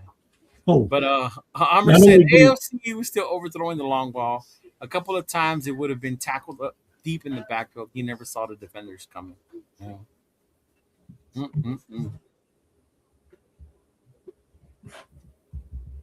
Number 19 was Malik Benson, by the way. Yeah, 19 is Malik, brother. Yeah. Yeah. Yeah, they do have him doing punt returns as well. Yeah. Man. Yeah. And they're right, perfect time to build chemistry. Let me ask you guys this. Do you guys think Malik Benson being a punt returner or being a specialist like that really puts Dylan Labe on the bubble? I'll be like, does that make him more expendable? No, because it shows Malik Benson's on punt and return, not on kick. Lobby's on kick. Yeah. So it's Trey Tucker as the number one on both kick return and punt. Lobby's the backup or the second kick returner, and McCoy's out there on punts. Gerard McCoy's out there as well for the punt returns. Yeah, I did see Gerard McCoy out there catching some punts. Yeah. And of course, to finish up and wrap up with special teams, our boy AJ Cole shining like the star that he is of this team. Best team, best player, MVP. Yep. Every year. AJ Cole out there still with them. Beautiful locks, that hair, kicking the ball, right? Just doing it. Yeah. Mm-hmm. But been out loops. I'm trying to catch Matt Gay's still the primary kicker. Yeah. When I talked to 805 and them about what they saw the Tokyo Toe miss a lot of kicks. I saw him miss a lot of kicks. I don't know if it's a confidence thing because the distance was there, but the Matt Gay or Tokyo? Tokyo. Matsuzawa. Yeah. Mm-hmm. Yeah. So we'll see. We'll see how that goes. Right. We're gonna be missing Daniel Carlson, unfortunately. So my algorithm is starting to clean itself up, if you will, right? And I started watching these videos of players that used to play in the NFL, right? And then their experience, some of them Raiders. And there's one kid out of LSU who was an amazing kicker, and I remember him now. And he's trying to get a tryout with other teams, right? So he shows videos. I'm trying to get in contact with him. Maybe we can get him on one of our shows, Jeff. But just to hear his story, like what it's like trying to be a kicker. Because even right now, he's saying, like, I wish Carlson was here, right? So what does the team do if you're seeing the guy you signed isn't cutting it? Maybe he needs more work. And then the veteran you brought in doesn't look so well either, right? Obviously, you don't want to lose games because you don't have a field goal kicker. That should be something that's automatic, right? Which is why we glorify Janikowski, why our kickers have always been to us, because even through it all, we could always kick field goals. Right? We could always count on that, right? Like, yeah. But yeah, see, Tokyo Toe and Gay, they had a bad night. See? Yeah. Oh, man. Mm-hmm. Yeah, so we'll definitely see how that's going to work. But yeah, I brought up that kid. I was like, man, hopefully I can get him or talk to him about his experience. Because some of his videos, it looks pretty good. And I do remember him at LSU. Yeah, dude was pretty good, a really good kicker at LSU. Oh, Cody, thanks, brother. Yeah. Mm-hmm. Who do they? I can't really see it that well on the screen. Who do they have as the long snapper? Is it the rookie or Ward? Who? Let me check for you. Long snapper is Ward. It is, okay. Yeah. Because our lads has the rookie. And then Tyler Duzansky is the backup. Yeah, Duzansky, Tyler, yeah. And then right now we only have two kickers, Matt Gay and Kenzai Matsuwa. Just going back to the defense real quick, when you look at the corners and the safeties, I just love the fact that when you look at the immediate backups for the four starters, they're all rookies. You got McCoy, Dalton Johnson, you got Traden Stukes, you got Massis. So, you know, that they made that much of an impact that they've become the primary back, and guys that are back after them, the third level guys, are guys that have played on other teams. You got Tristan McCullum's from with Philly. Chigozie was with Arizona. Lafayette obviously was a draft pick, and DeCamarion obviously was our pick too. But it's just cool to see that that's how much of an impact these 4 rookies made that we just drafted back in May, that they're where they are on this roster, and they're making noise. So I want to see what these guys do in this game Thursday. Look at that. No way Isaiah Polamalu beats out Stoops. All right. Ooh, need linebacker depth the most. Yeah, some of these replies are crazy. What's up, Ryan? I see you, bro. Benson's gonna take his job. Yeah, but I mean that's the depth chart. That's the depth chart. No really big surprises, right? I think. Hey, what up, Kev? What's going on, brother? What's up? Yeah. I think the one, not really a surprise, but it's cool to see Tonka making the starting. And I feel you on that one. Yeah. I like that, because you know what? That tells us that, all right, maybe that was a draft pick last year that they got right. And now that we've got a better set of coaches, and I mean, again, it's Robbie Leonard was with these guys last year, so he knows what some of these guys were capable of. Yeah. So I guess that's one positive for Leonard staying here and being promoted to defensive coordinator. Yeah. Yeah, you're absolutely right, Jeff. Him having knowledge of the players is a definitely benefit, because when you come in and you don't have any idea of what these players can do, you're behind the Powerball. And for your whole coaching staff to be behind the Powerball, it's nice to have a mixture of guys that have been there, that know the players, that can be like, hey man, this guy has a really good ability to do this, this, and this. Yeah, I can really see the defense doing this, this, and this. And that's probably how he sold Kubiak. He said, hey, man, I've been here. I know what I'm doing. I know what I see in these guys, and I know the ability that they have. Well, yeah, and that's just it. If Leonard wasn't here and none of the other carryovers from any of the defensive coaches at all, they would have to rely 100% on game film and practice film. That's it. Now they got firsthand word of mouth experience from Leonard saying, hey, listen, this is what to expect from this guy. This is some of his tendencies. We're working on it. We have been the last year or so, so they get a hell of a scouting report from their now defensive coordinator that worked with these guys every day last year as the defensive line coach. So that's big. That's they're really happy with you can't give up now. They like their D-line coach now. Yeah. Travis Travis they really like him too. Yeah. Yep. What's up, Matt? What's up, Matt? Hey, what's going on, Matt? What's going on? He said, what, live from Nate? 5 impressions of practice? Oh, Nate's not here, bro. Yeah. I'm like, we're gonna have to wait for that one. He's probably a little toasty. He's with 805 of them, so we'll definitely see. Oh, that's why 805's not in the chat tonight. Oh, bro, yeah, that's why they're not in the chat. They're enjoying themselves today.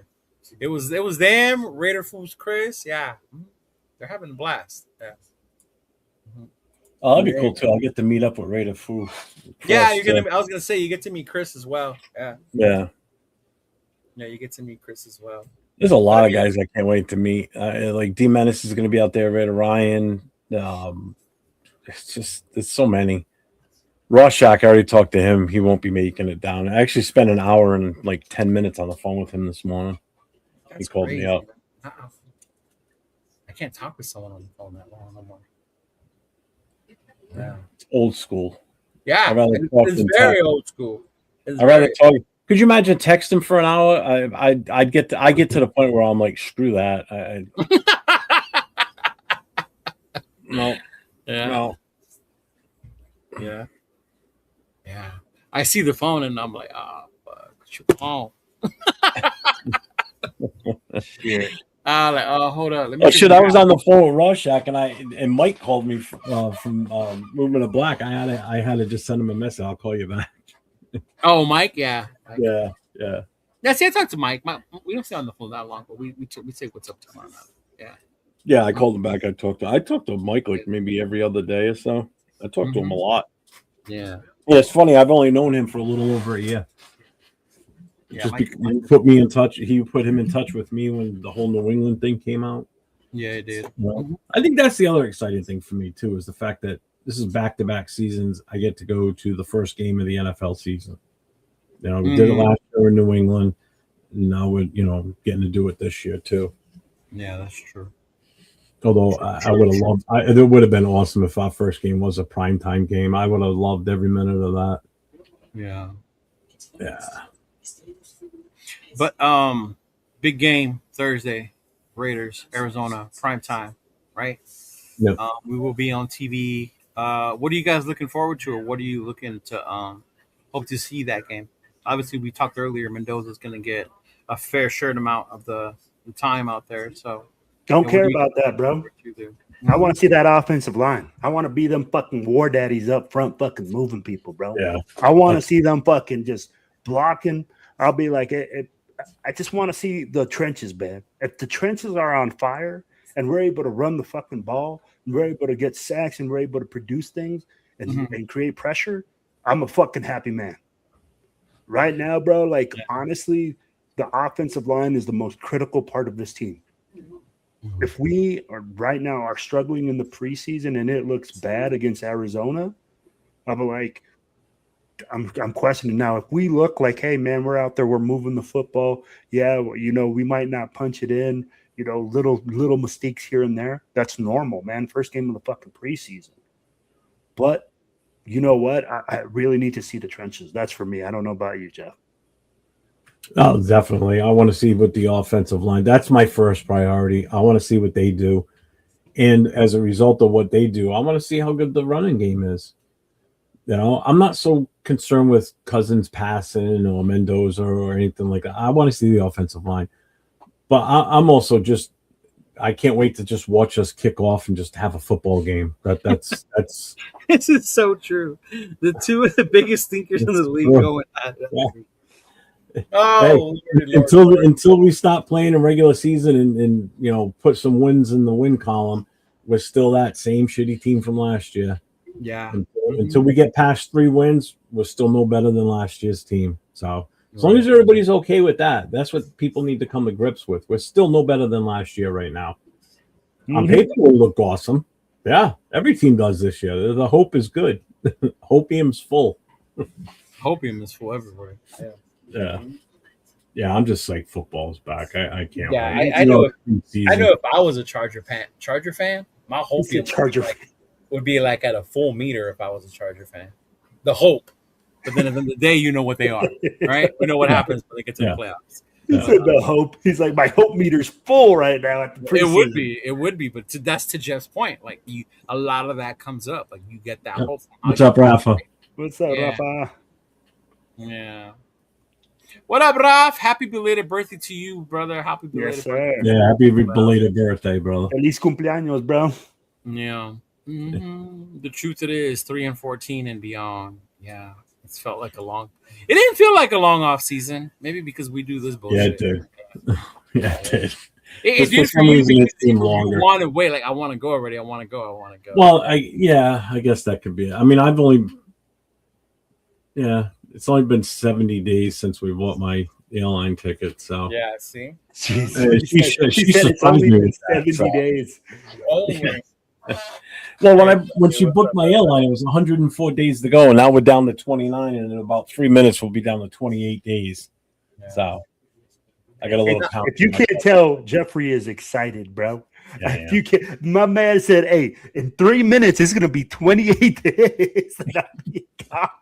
That's why when I get to LA on Tuesday, it's just gonna be total chill until gonna just take it easy. I'm not gonna be doing. What time do you get to LA that Tuesday? I fly out of Vegas at 1:30, so I should be there like around 2:30, 2:45 on Tuesday. I'll probably cruise down to LA, pick you up that evening. We'll go grab some food. Shit. Yeah, definitely. Yeah, because Tuesday I don't have a client schedule. Yeah. Mm-hmm. Yeah, definitely. He said, "Wait, Charger fans are real. They are not actors." So, shout out to Jeff. He's got a new show on Mondays. He does a show with other fans. I believe they have a Bronco fan, a Charger fan, and they're looking for a Chiefs fan. right? But they're obviously the whole Raider Charger thing. So they went to camp this year. They have one in LA. They normally do, but they had a special one in San Diego. They had a special one in San Diego this year. They're home, right, where they're from. And then a couple of the Charger content creators were sharing that video. Like the Raider fans can no longer say there's only 2 fans because I guess they filled the training facility where they were at or whatever. But yeah, It was one bleacher. right. Oh, Yeah. Yeah, it's not a weekly show. It's a every 2 weeks. They had one bleacher at a high school field, bro. Yeah, dirt field on top of that. I didn't even ask him where it was at because it might have been at Montezuma Field.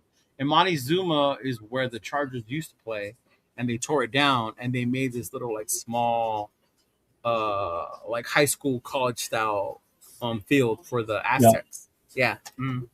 So that might have been where it was at, and it's not that big. But either way, I mean, yeah. Felt like getting destroyed in Madden, and the next game takes longer than usual to reload. Yeah, shout out to those of you playing Madden. I know the early access or the early preview came out already. I know Nate was playing the other day as well. So yeah, that was pretty dope. But anything you're looking forward to seeing though on Thursday? Because they did say we have a lot of players to evaluate. Obviously, we know there's certain ones that they made the team. They're gonna make the 53, right? Yeah. But is there anyone in particular that you're interested in? And I'll go first so you kind of get an idea of what I'm talking about, that you want to see how he does because you want to see him make the 53, right? For me, it's obviously Jackson. I like the kid. I like him. I think he's got great hands. He made great plays last year in that 49er game. So I would love to see him get an opportunity in a not very strong wide receiver room, right? Like I think this would be the time or the chance for him to make a name for himself. This offseason. So hopefully we'll get to see that kid. Because I'm always, and we joked about it yesterday if they are still in the chat. There's always been preseason heroes, right? And I tell Troy all the time. My favorite preseason hero has always been George Atkinson III. Like that was my dude in the preseason. One, because he went to Notre Dame, but just the fact that I got to see him, like I was always excited to see him in the preseason. And he never really did much in the regular season. But yeah, I guess my little preseason dude is still Shedrick Jackson. That's it. Edgar Sosa said Roman Hemby. Good choice. Good choice. For me, it's Zune. Zune? Again, I love watching the O-line, so I want to see him get some serious playing time in there. Yeah, so I want to see what type of mauler he can be. So I'm curious on that. Jeff likes him big. He likes him chunky, man. Moto. He likes the big guys. All right. How about you, Will? For me, I'm really looking at that defensive backfield, man. But which guy? I really want to see Hezekiah Massis. Massis? I want to see what everybody else is seeing, right? Can he cover? I mean, like, what happens against Arizona? Like, Marvin Harrison, all this wide receivers that we saw these bad practice takes, right? I don't know if you guys saw the video on X. I did. Marvin Harrison was dropping everything. Oh my God, it was horrible. And Carson Beck like falling backwards on his ass. and like Jeremiah Love, like making a cut. Hey, Jeremiah Love makes a cut, and he fumbles the ball. Jeremiah Love didn't even play. That wasn't him. That was in the practice clips. Oh, practice clips. Oh no, they were showing even during the. Did he play in the game, Marvin Harrison? No, he didn't play in the game. I don't know if Marvin Harrison played. I know Love didn't. Yeah. No, Love definitely didn't play. No, I don't think Harrison did. Yeah. But then they played well. I mean, like, it's it's funny. You watch that video of them in training camp, and then you watch the game Thursday night. It's like this can't be the same group of guys I just watched on that film, and now they're all here playing, and they're playing pretty damn good. So, hey, it's pretty hot out there in AZ, man. Maybe that sun was just getting to him that day. When's the first cut? They don't do that no more. No, it's not. Oh, they just keep it right to the end. Yeah, I remember now it goes, which I hate. I don't like that anymore. Yeah, I like the cut. You know why they do that now? And I learned this when I heard Derek Carr show the other day. Because preseason is more for these guys that are trying to make a name for themselves. so they Well, have I've said another that. opportunity. They're putting Yeah. plays on film. Yeah. Yeah, It's their audition for the next team it's that's their going to pick them audition. up. Yeah. Yeah. So that they extend that, and it makes it more. I guess you get to see these guys longer. Yeah, as opposed to remember before it was like you got to go from 90 to 80 to 70s, and then last week was from like 70 to 53. Like, oh shit. Yeah, that's a big drop from there. That's when Hard Knocks used to be really good because they would show each phase of the cutting. like when they call the guy into the head coach's office. Yeah. We got to let you go. Yeah. Grab your as soon as they tell you to grab your playbook, you're like shit. You're like, wow, it's over. Yeah. Yeah. But you got a couple of people up here at Whamby. Lewis is saying Gerard McCoy. Gerard McCoy is another big one. Big Luck wants McCoy. Yeah. I'd be curious on that one too. Hummers, I've been beating the drum for Meredith. And as a center, he was bad. But at guard, he killed it in 2024. Looked great tonight. I actually caught a signed t-shirt. Oh, you caught one of the signed t-shirts. That's dope, bro. That's awesome. Nice. Yeah, they shoot t-shirt, autographed t-shirts into the crowd. Yeah. Noah got one last year. Yeah. Jeff Zoom looked okay most of tonight, but got beat once that I saw. Mm-hmm. Yeah. From what I heard about Zoom, one is the speed and the strength of NFL players. Yep. So when he gets his strength up and his technique better, then he'll be okay. Yeah. Yeah. That could take a year or two. Yeah, and I mean, like, honestly, with the third round pick, like late third round pick, you're looking at that. You're looking at a guy that's developmental. Hell no, bro. Third round, you better be a starter. Your expectations are off, Wilfredo. Third round, you better fucking start producing. God damn it! I don't want to draft someone in the third round to develop him. Why did you draft Mendoza in the first and 6th rounds are for? You drafted Mendoza in the first for that. Hey, bro, I was team trade back.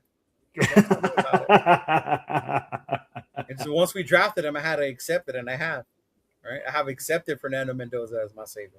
Got no choice. Nothing we can do about it. You can't even sign a petition to push him back. Right. See, MC nailed it on the head. I cannot wait to What's up, MC? Preseason champions, bro, because the Raiders are very well known for being the preseason champions. Right? That's what I kept busting the Chargers fan balls about last night. It's like we all know that August, you guys are the Super Bowl champs. I mean, that's the way you guys look at it. We're gonna win it all this year. That's what he was saying last night in the show. We're gonna win it. Oh, you're crazy. And not to defend them on a Raider show, but they kind of prove it on the field during the season because they end up with winning records. They're in that's fine. Yeah, but winning the playoffs, that's what matters. Right, and I get that, but you can't be mad at a fan. At that point, his delusion is not as bad as ours. Oh, I have no delusion. We have no delusion here, Cheeto. Ever? Fuck out of here. Man, don't let me pull back the tape. Last year, yes. Last year, like I keep saying, I bit the apple last year. I ain't doing that this year. Yeah, that's what I'm saying. So, like, as whatever year your delusion was, if you don't have it no more, but we've had it as a Raider fan. Our delusion is always been for God knows how many years through the years. So, yeah.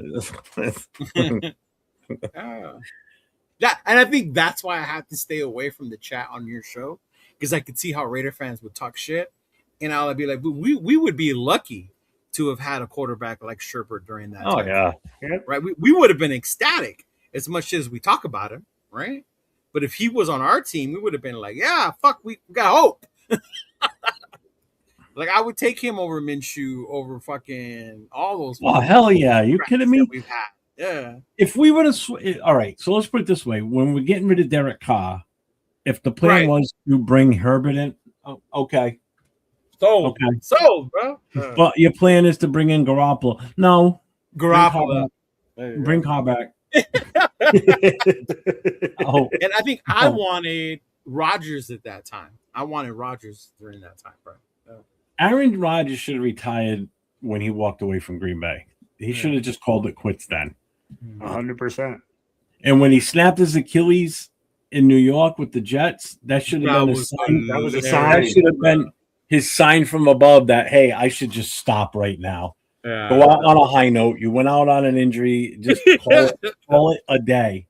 Yeah. Yeah, Jimmy Glass. The guy was definitely made of fucking glass. Oh my god.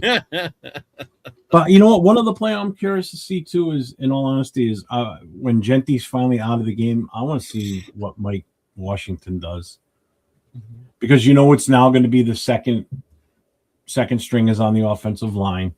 I want to see what he does making holes or plays for himself too.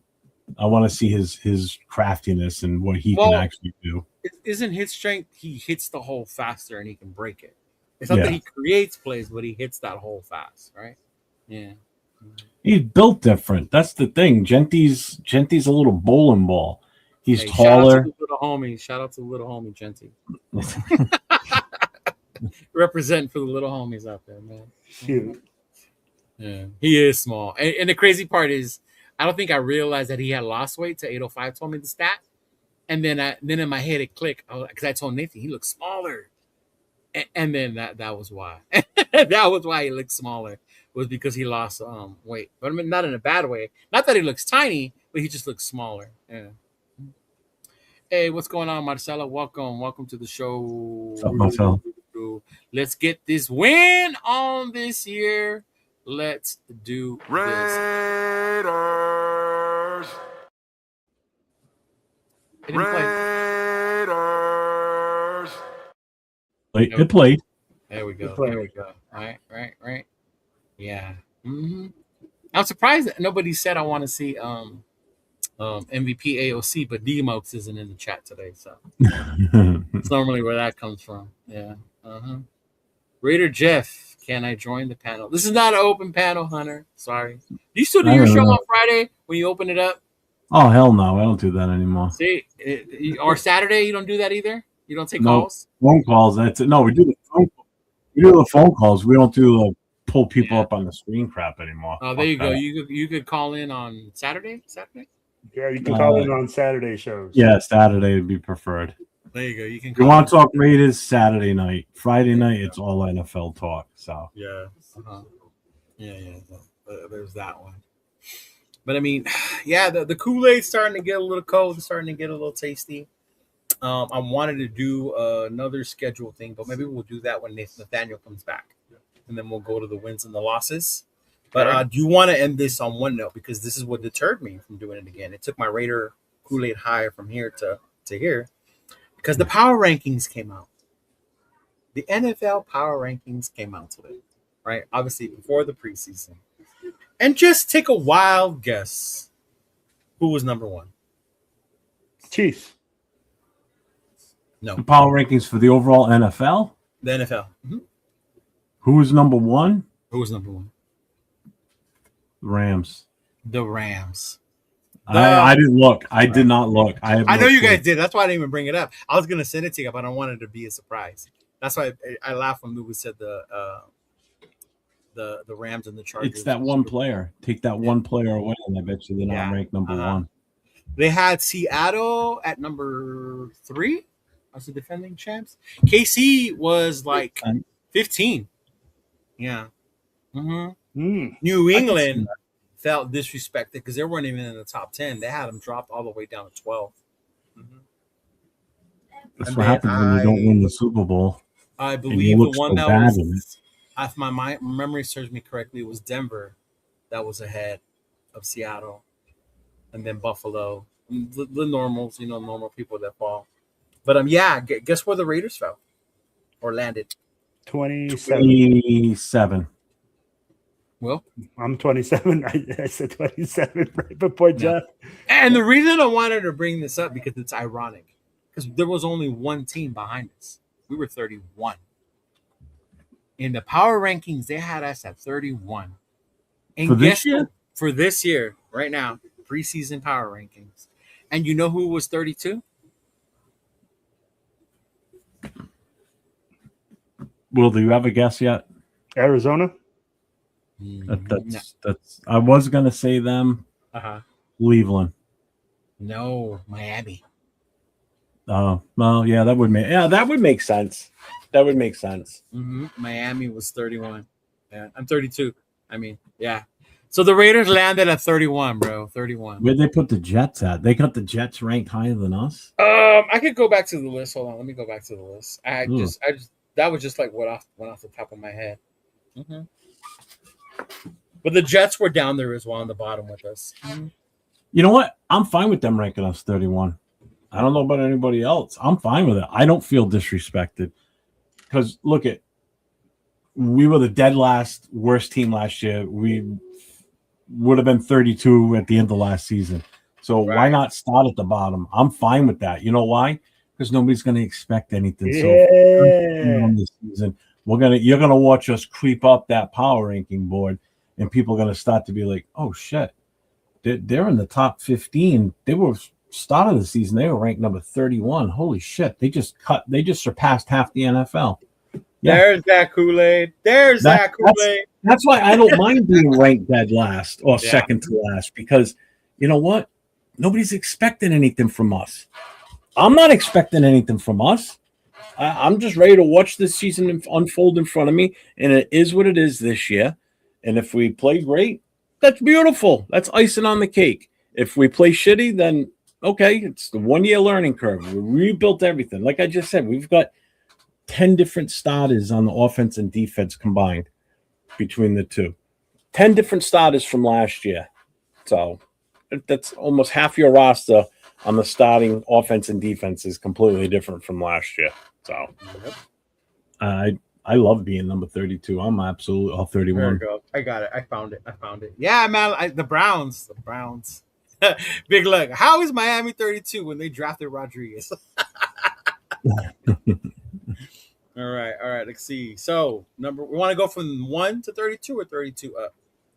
Go from 32 back, yeah. Okay. All right. 32 is the Miami Dolphins. 31, the Las Vegas Raiders. All right. 30 is the New York Jets. 29, the Washington Commanders. Wow. That's shocking to me. Yeah. Especially because how many fans you hear say we can do what the Commanders did that year they went to the conference championship. Now they're 29. Cleveland, 28. New York Football Giants, 27. Really? The New York Football Giants, yeah. Arizona Cardinals, 26. Atlanta, 25. Tennessee, 24. Carolina, 23. Tampa, 22. The fucking NFC South winners were 22 and 23, bro. That's crazy. Followed by New Orleans at 21. We play them. Pittsburgh, 20. I thought they would have been lower. I don't see them being successful without Tomlin. Or that might just be the love I have for Coach Tomlin. Yeah. But you got old man Rodgers back again. Yeah, exactly. Yeah. The Colts, 19. That I don't agree with. Yeah, Daniel Jones should be coming back. A healthy Jonathan Taylor, Michael Pittman. Yeah. And a happy Jonathan Taylor because they just extended him. So they gave him a hell of a pay. Number 18. And they just announced their starting quarterback, and it's Kyler Murray, Minnesota Vikings. Yeah, I saw that today. Yeah. Shout out to the little homies. Kyler Murray. Let's go, baby. Chargers, 17. Really? Yes. Okay. Yes. Niners, 16. So 49ers, if you're in the house. You guys have a bajillion injuries, but they still have your length in the middle back. Because for some reason, they still win. Yeah, you ain't lying. Some reason they still fucking win somehow, or one way or another. The Chiefs are 15. Lions are 14. Green Bay 13. New England 12. Dallas Cowboys 11.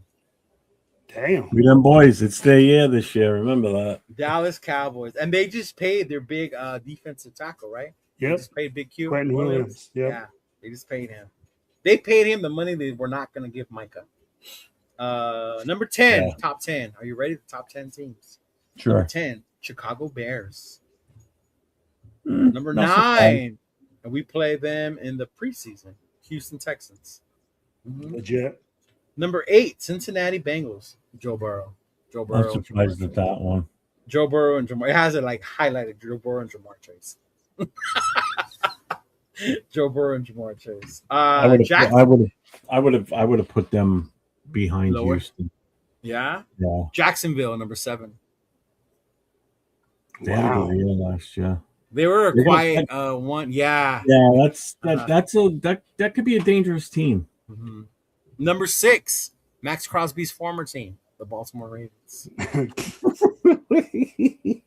Yes. Will Max Crosby regret coming back to Las Vegas? How many Yes. sacks are you going to get against Baltimore this year when they play them?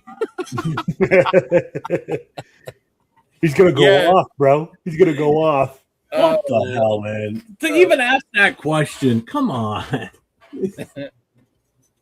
Yes, Bears over Panthers, Texans over Patriots. Yes, yes. There was that Diana Orsini effect. Yeah, where were we? Number 5, Buffalo. Which Okay. I know you were praising their stadium. They made a lot of fuck ups in that stadium. I don't know if you Yeah, after the fact, I heard people talking about it. Yeah. Did you see the views from some of the seats? Yes, bro. It's like this. You can, whoa. I'm gonna sit like this to look out the. There's even one where you can't see like this side of the field. You can only see like half the end zone. Hell no. Like, oh my god. I mean, And then in today's day and age, you pay $2 billion for a stadium, and you got obstructed views. Get Right. the hell out of here. and if you're gonna do that, give me a big screen to look up to. Right? He Give me said, a- "Give me a big no, their screen's fucking small. It's tiny. I can't get over it. Yeah. Oh, Oh, and the people Lord. that pay the most money for their tickets, obviously, other than the club seats, people that pay for the lower level seats, if it rains or snows, you're soaked. You are not going to stay dry. So they should have put a dome over that. I Even thought they if were it's gonna not close small. it. I thought they were I gonna thought close that it. worked. I knew they were never going to put a dome. They already said when they were going to build a new stadium, they were never putting a dome because they want that cold weather element. Oh, they want that home field advantage because it would be Yeah. home field. Yeah, it's But the still- roof does have heating elements in it, so it will melt the snow off. so it wouldn't be as bad. Yeah, and inside the stadium too, they got a better removal process for the snow too. Oh, okay. But yeah, Buffalo. Number I want 4. to go to the stadium though. I still wouldn't mind. Closet No. Buffalo fan. The Buffalo Bills. Yeah, the Buffalo Bills. Yeah. On number 4, Philadelphia. The Philadelphia Eagles. Yeah, Tanner, the new Buffalo one. Mhm. Number 3, Seattle. Number 2, Denver. Really? What? Wow. That's why I was laughing when I was watching your show. There was a lot of Raider fans talking shit on Denver, and I'm like, I don't know why. We're flexing our muscles because this team was Bo Nix not getting hurt from being in the Super Bowl, and that Super Bowl being a lot more entertaining than what it was. Oh yeah. Well, Yeah. last night on the show we did what we had a 7 cold receipts, and because we haven't had a prior show, so we made our receipts last night, so we had to give predictions going forward. And one of them, receipt number 3, was which AFC West team is going to be the biggest disappointment relative to expectations. I picked the Broncos. Relative, well, because I guess you wouldn't be wrong because the expectation is Super Bowl. Yeah. Yeah, and if you make the playoffs and get like a quick exit, that's a disappointment. Yeah. Mm-hmm. 100%. Yeah. The other question, the first question was, who wins the AFC West in 2026? I said, because this is my show, I refuse to be defeated right away, so I'm picking us to win the division. And then I had to pick our record on the season. I went 5-12. I said, yes, we're going to finish 5-12 and win the division. We're the new NFC South. Yeah. Oh, We're going to the Lord. playoffs with the 5-12 record. All right. I feel Yeah. you, Big Luck. I will always talk shit at the top. As a LA Raider fucking fan, I will always hate Denver, bro, because John Elway was a pain in my fucking ass. Yes. Mhm. As much as the Bay Area people hate the Niners, that's how much I hate Denver. That's how much I 100%. hate Denver, bro. Yeah. Especially when they got big forehead Manning. Oh my god. It made me Oh. hate them even more.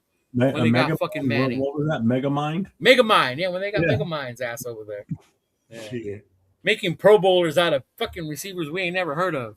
Fucking Demarius Thomas and Julius Thomas and god damn it. Yeah, put that up. I made that the other day. We used it last night. The Chargers trophy case. Oh my god. Oh my Still in god. progress since 1960. You're not from LA, but if you were to put that and then put a Clipper one, because the Clippers, they used to share a thing with the Lakers Yeah. and they were full of championships. So the Clippers put up a banner when they won the division. So you should do one like that of them when they won the division.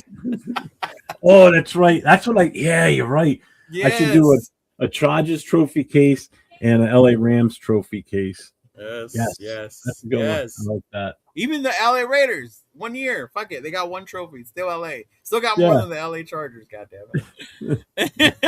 Shit. Oh man, yeah, that's funny. That's good. Mm-hmm.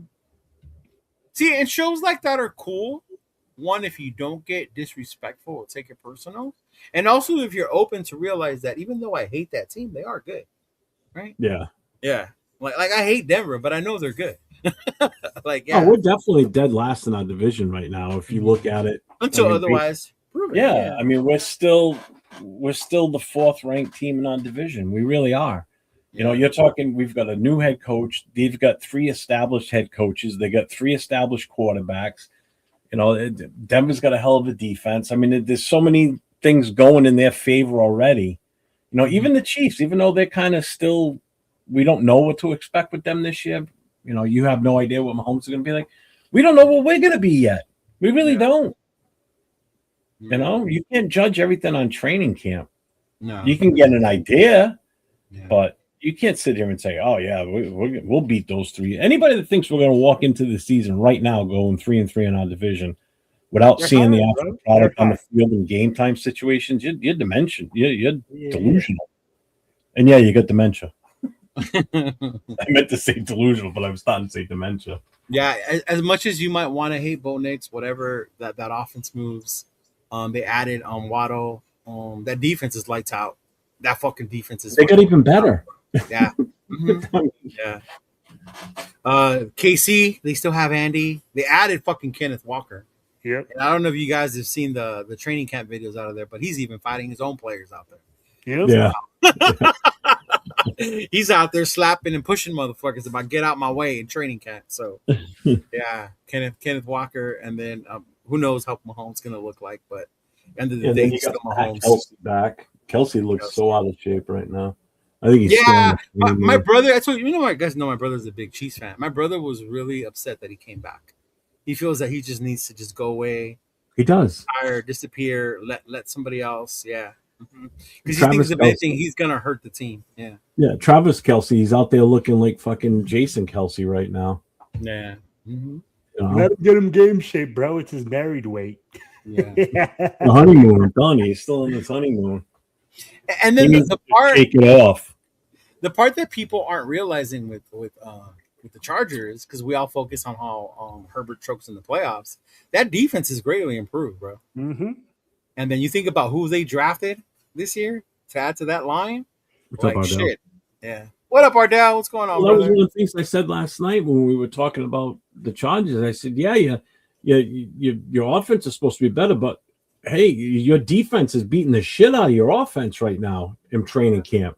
Yeah. So if you can't even get past your own defense in training, what's going to happen when you go up against like the Broncos, the Rams? You got to play the Rams this year too. You know, you got to play some of these teams with some really tough defenses this year. Good luck. Yeah, no, that chart. The one thing Harbaugh did to that team was take away that softness that they had before. They're definitely a more physical team now. Oh yeah, especially on the defensive side. Yeah. Mm-hmm. Yeah. I mean, the defense gives them a chance as long as Khalil Mack is on the field. If he goes down, they'll take a nosedive again. I tell people who ask how am I rated fan, we're busy purging our fan base, trying to get down to 50 million. Then we will come back. And you know what? We'll say this before we get out of here, but somebody had commented on one of my posts about why don't we do parties in the East Bay or the deep East Bay, because that's where the Raiders come from and that's where we should do the parties. And I'm only going to say this, and it's no spite on where you're from, where you're at, but the Raiders are bigger than Oakland. The Raiders are bigger than LA. Fuck, the Raiders are bigger than Vegas, where their home is now. The Raiders are bigger than fucking California and the West Side. Look at Jeff. He's from New England, y'all. New England. And he's a big fucking Raider fan because that's how big the Raiders are. It's more than just a city, a town, an area. Yeah, when they were in your area, it makes you proud, right? When they were in LA, that's why I'm a big fan. I'm a big LA Raider guy, and I followed them wherever they went.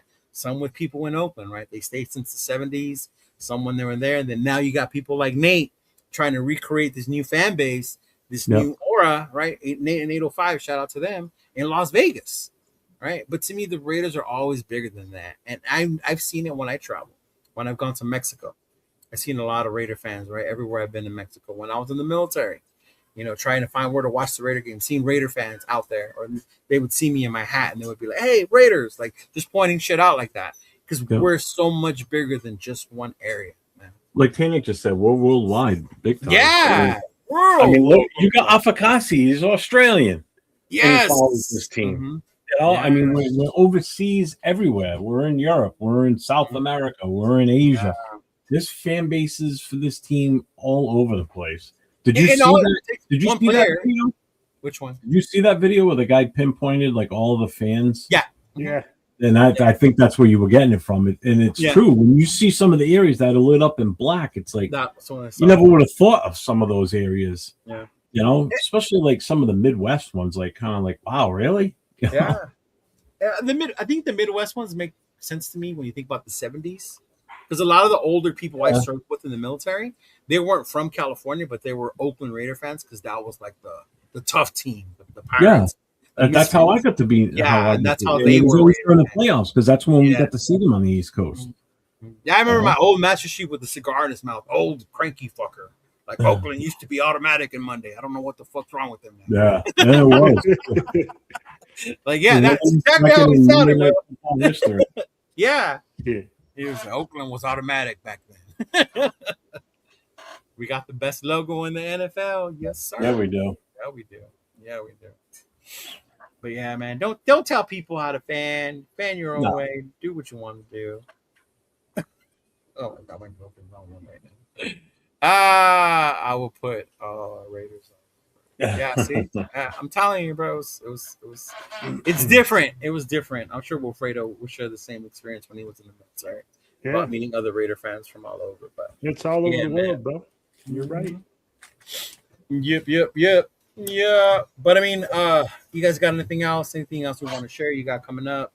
I know we got the game on Thursday. Hopefully, we'll get some cool footage from Nathaniel for next Tuesday. We'll obviously come on. You going to the game Thursday night too? Yes, sir. All right, so there will be no Raiders coast to coast Thursday night then. Oh, Jeff, clam chowder. Oh, you want some clam chowder? She said, "Tell him to say clam chowder." Clam chowder. You want a bowl or you want a cup? Oh my God. You can get a quart. She's probably going to tell me to take you to the Fisherman Market. I'm going to take you to the famous one in LA. We're going to order food, and she's going to show you the clam chowder and wait for you to say it. Oh, my God. Yeah. The only thing I got coming up right now is tomorrow night I'm going to be guest hosting again on the cage match. I'm going to be filling in for Asylum probably for a few more weeks yet. You know, she's in the chat now. I can see her. Yeah. I'll be filling in for Asylum for a few more weeks until I go to LA and Vegas. Okay. So, and then I'll be back on Friday night. And the good thing about this Friday night is I'll have football games to talk about on Friday night during the No Huddle show. So, yeah. And then Jason and I will be on Saturday night also with Made Nation Voices. Hey, did I see there's another show called Cover 3 now? Wasn't that the one with Jason and with Chris? Yeah. Cover 3 is... Who the hell was that? Oh, you're welcome. It's even better when I'm in person, so. As Will, he lived the life in New England for a week, listening to everybody on here talk. It's great. It's interesting. Is the cover? Is that the one with Graf? The Cover 3 one? I thought I saw another one like that. Right? Yeah, I think that's. Yeah. Or is it or Cover 2 or something? I don't know, but I know Raider Nation Jason, Christopher Raiders, and Chewy were the cover 3. They were doing a cover 3. Yep.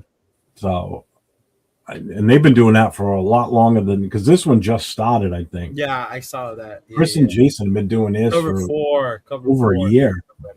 Okay. Oh, the cover 4. Oh, what's And the now cover? it's cover 4. Yeah. Yeah, I don't know. That's the new show, I guess. But yeah, to Jeff's point, we'll have football to talk about. Y'all tune in Monday. Monday's my new day off now. Apparently, I wasn't supposed to work this past Monday, and I did anyway. So I'll be off Monday. So you'll see me with Rundown Monday at 12 for the State of the Nation. Yeah. Mm-hmm. Now, you guys were on last night with the Pro podcast. Huh? Yeah, because they switched my schedule. I have clients now Wednesday and Thursday. Wednesday, Thursday, Saturday. Oh.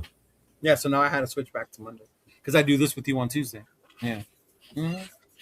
There you go. Cover 4 is wasted in them. That's what it Yeah, is. that's what I thought. All right. Okay. So it is a different name then. It's cover 4 Mhm. and cover 3 is Jason. Yeah. Raider Nation Jason, Christopher Raiders, and Chewy. Yeah. And then shout out to my boy Samoan Raider. He's got his other show too with Levi and with them and the Raiders.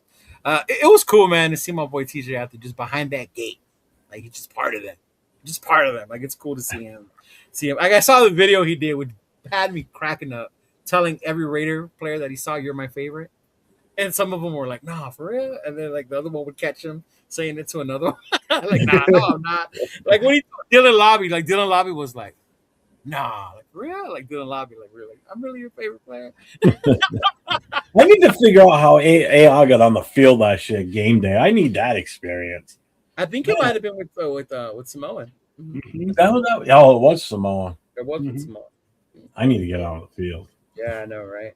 That'll be it. I may just collapse right there at that point. Well, don't say that. Then Dawn ain't gonna want you to come. She don't want unless she does. You know, I already told her I'm not coming back. Oh Lord, this. Uh-huh. Oh shit. But Park keys is the best. But I mean, hey, that was it, y'all. Thank you for tuning in. Another week of Most Notorious podcasts. Will, you got anything you want to shout out, announce between now? Oh yeah, man. Like we'll be doing a post game Thursday night with the crew, and What then crew?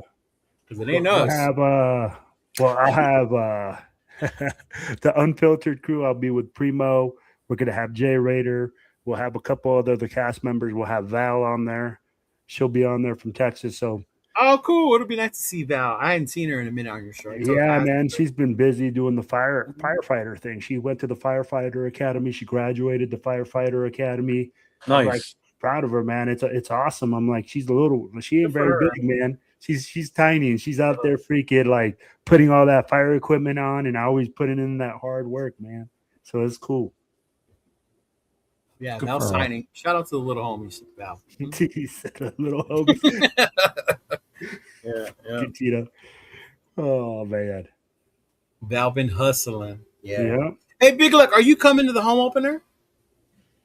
I think I'll see think so. you then. I think he is, right? So definitely Yeah. see him there. Mhm. Yeah. Is he from LA too, or No, he's Big from Luck's from Texas. He's from Texas. Where San they Antonio. where their tacos or ground beef. Damn, that's weird shit. I'm fucking with you. with Tex? Oh, on Saturday. Okay, I'll see you there, bro. I'll see you down there. Yeah. You get to see a lot of the people down there, which is cool. That's the other. That's probably the other biggest thing on this trip. Not only just going out there for the first time as an adult, actually going to Vegas as an adult, but just getting to meet everybody that is in the chats on the shows that do their own shows. Yeah. So it'd be nice if Will was there, but it is what it is. Bro, And, someone's too poor.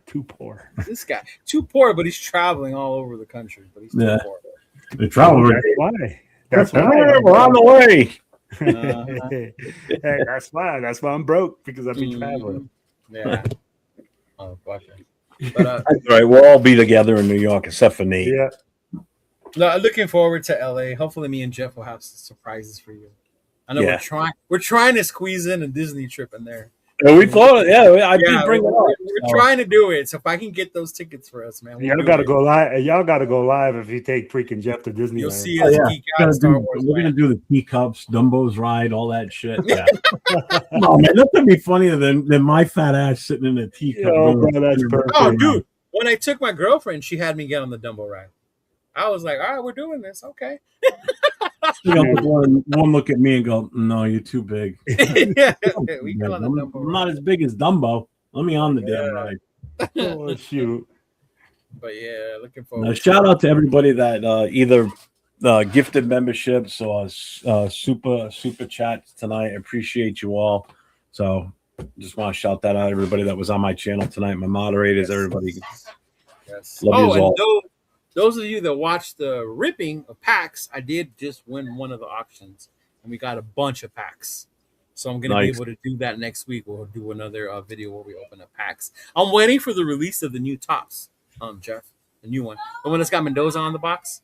Yeah, I'm waiting for the release of that one before I start buying boxes again, because I didn't like that whole Bo Jackson being a game thing. I was like, motherfucker, that was dumb. That was hella dumb. Yeah, I don't like that one. Yeah. Just don't do. I hate World. Small World. We got stuck on that ride. I was down in Disney World with my parents. I was about 12 years old at the time. The ride got stuck. The music kept going, but the ride stopped. That's what happens. I was going to say the music keeps going when it stops. We were sitting there for 15, 20 minutes listening to that song over. And so now my kids think it's a big joke when they'll come downstairs and they'll yell out to Alexa, say, hey, play It's a Small World. I can't say it too loud because it's a room away from me. They'll hear me. And and then they'll walk away. They'll do it if I'm sitting outside, and I'll come into the house, and that's all I hear. I'll go, son of a bitch. You little bastards. They do it all the time, especially my son. That's why I can't stand that song. I will never go on that ride again. Ever. Yeah, I don't like to go on that one either. It's pretty tough. And especially since I saw that one, was it the Simpsons episode? Where there was like children that were working in the Small World ride or whatever. Yeah. Oh, they were actually was it Family Guy or the Simpsons? Yeah. One of those. No. It was. I think it was. Family Simpsons. Guy. Was it? I was one of those. Yeah. Bro, that was funny though. You're right. I saw that cartoon and I was like, bro, could be, bro. You never know. Good Lord. Yeah. But all right, y'all. Good night, Jeff. You want to say your little farewell call? Absolutely. Everybody stay safe and go Raiders. Later.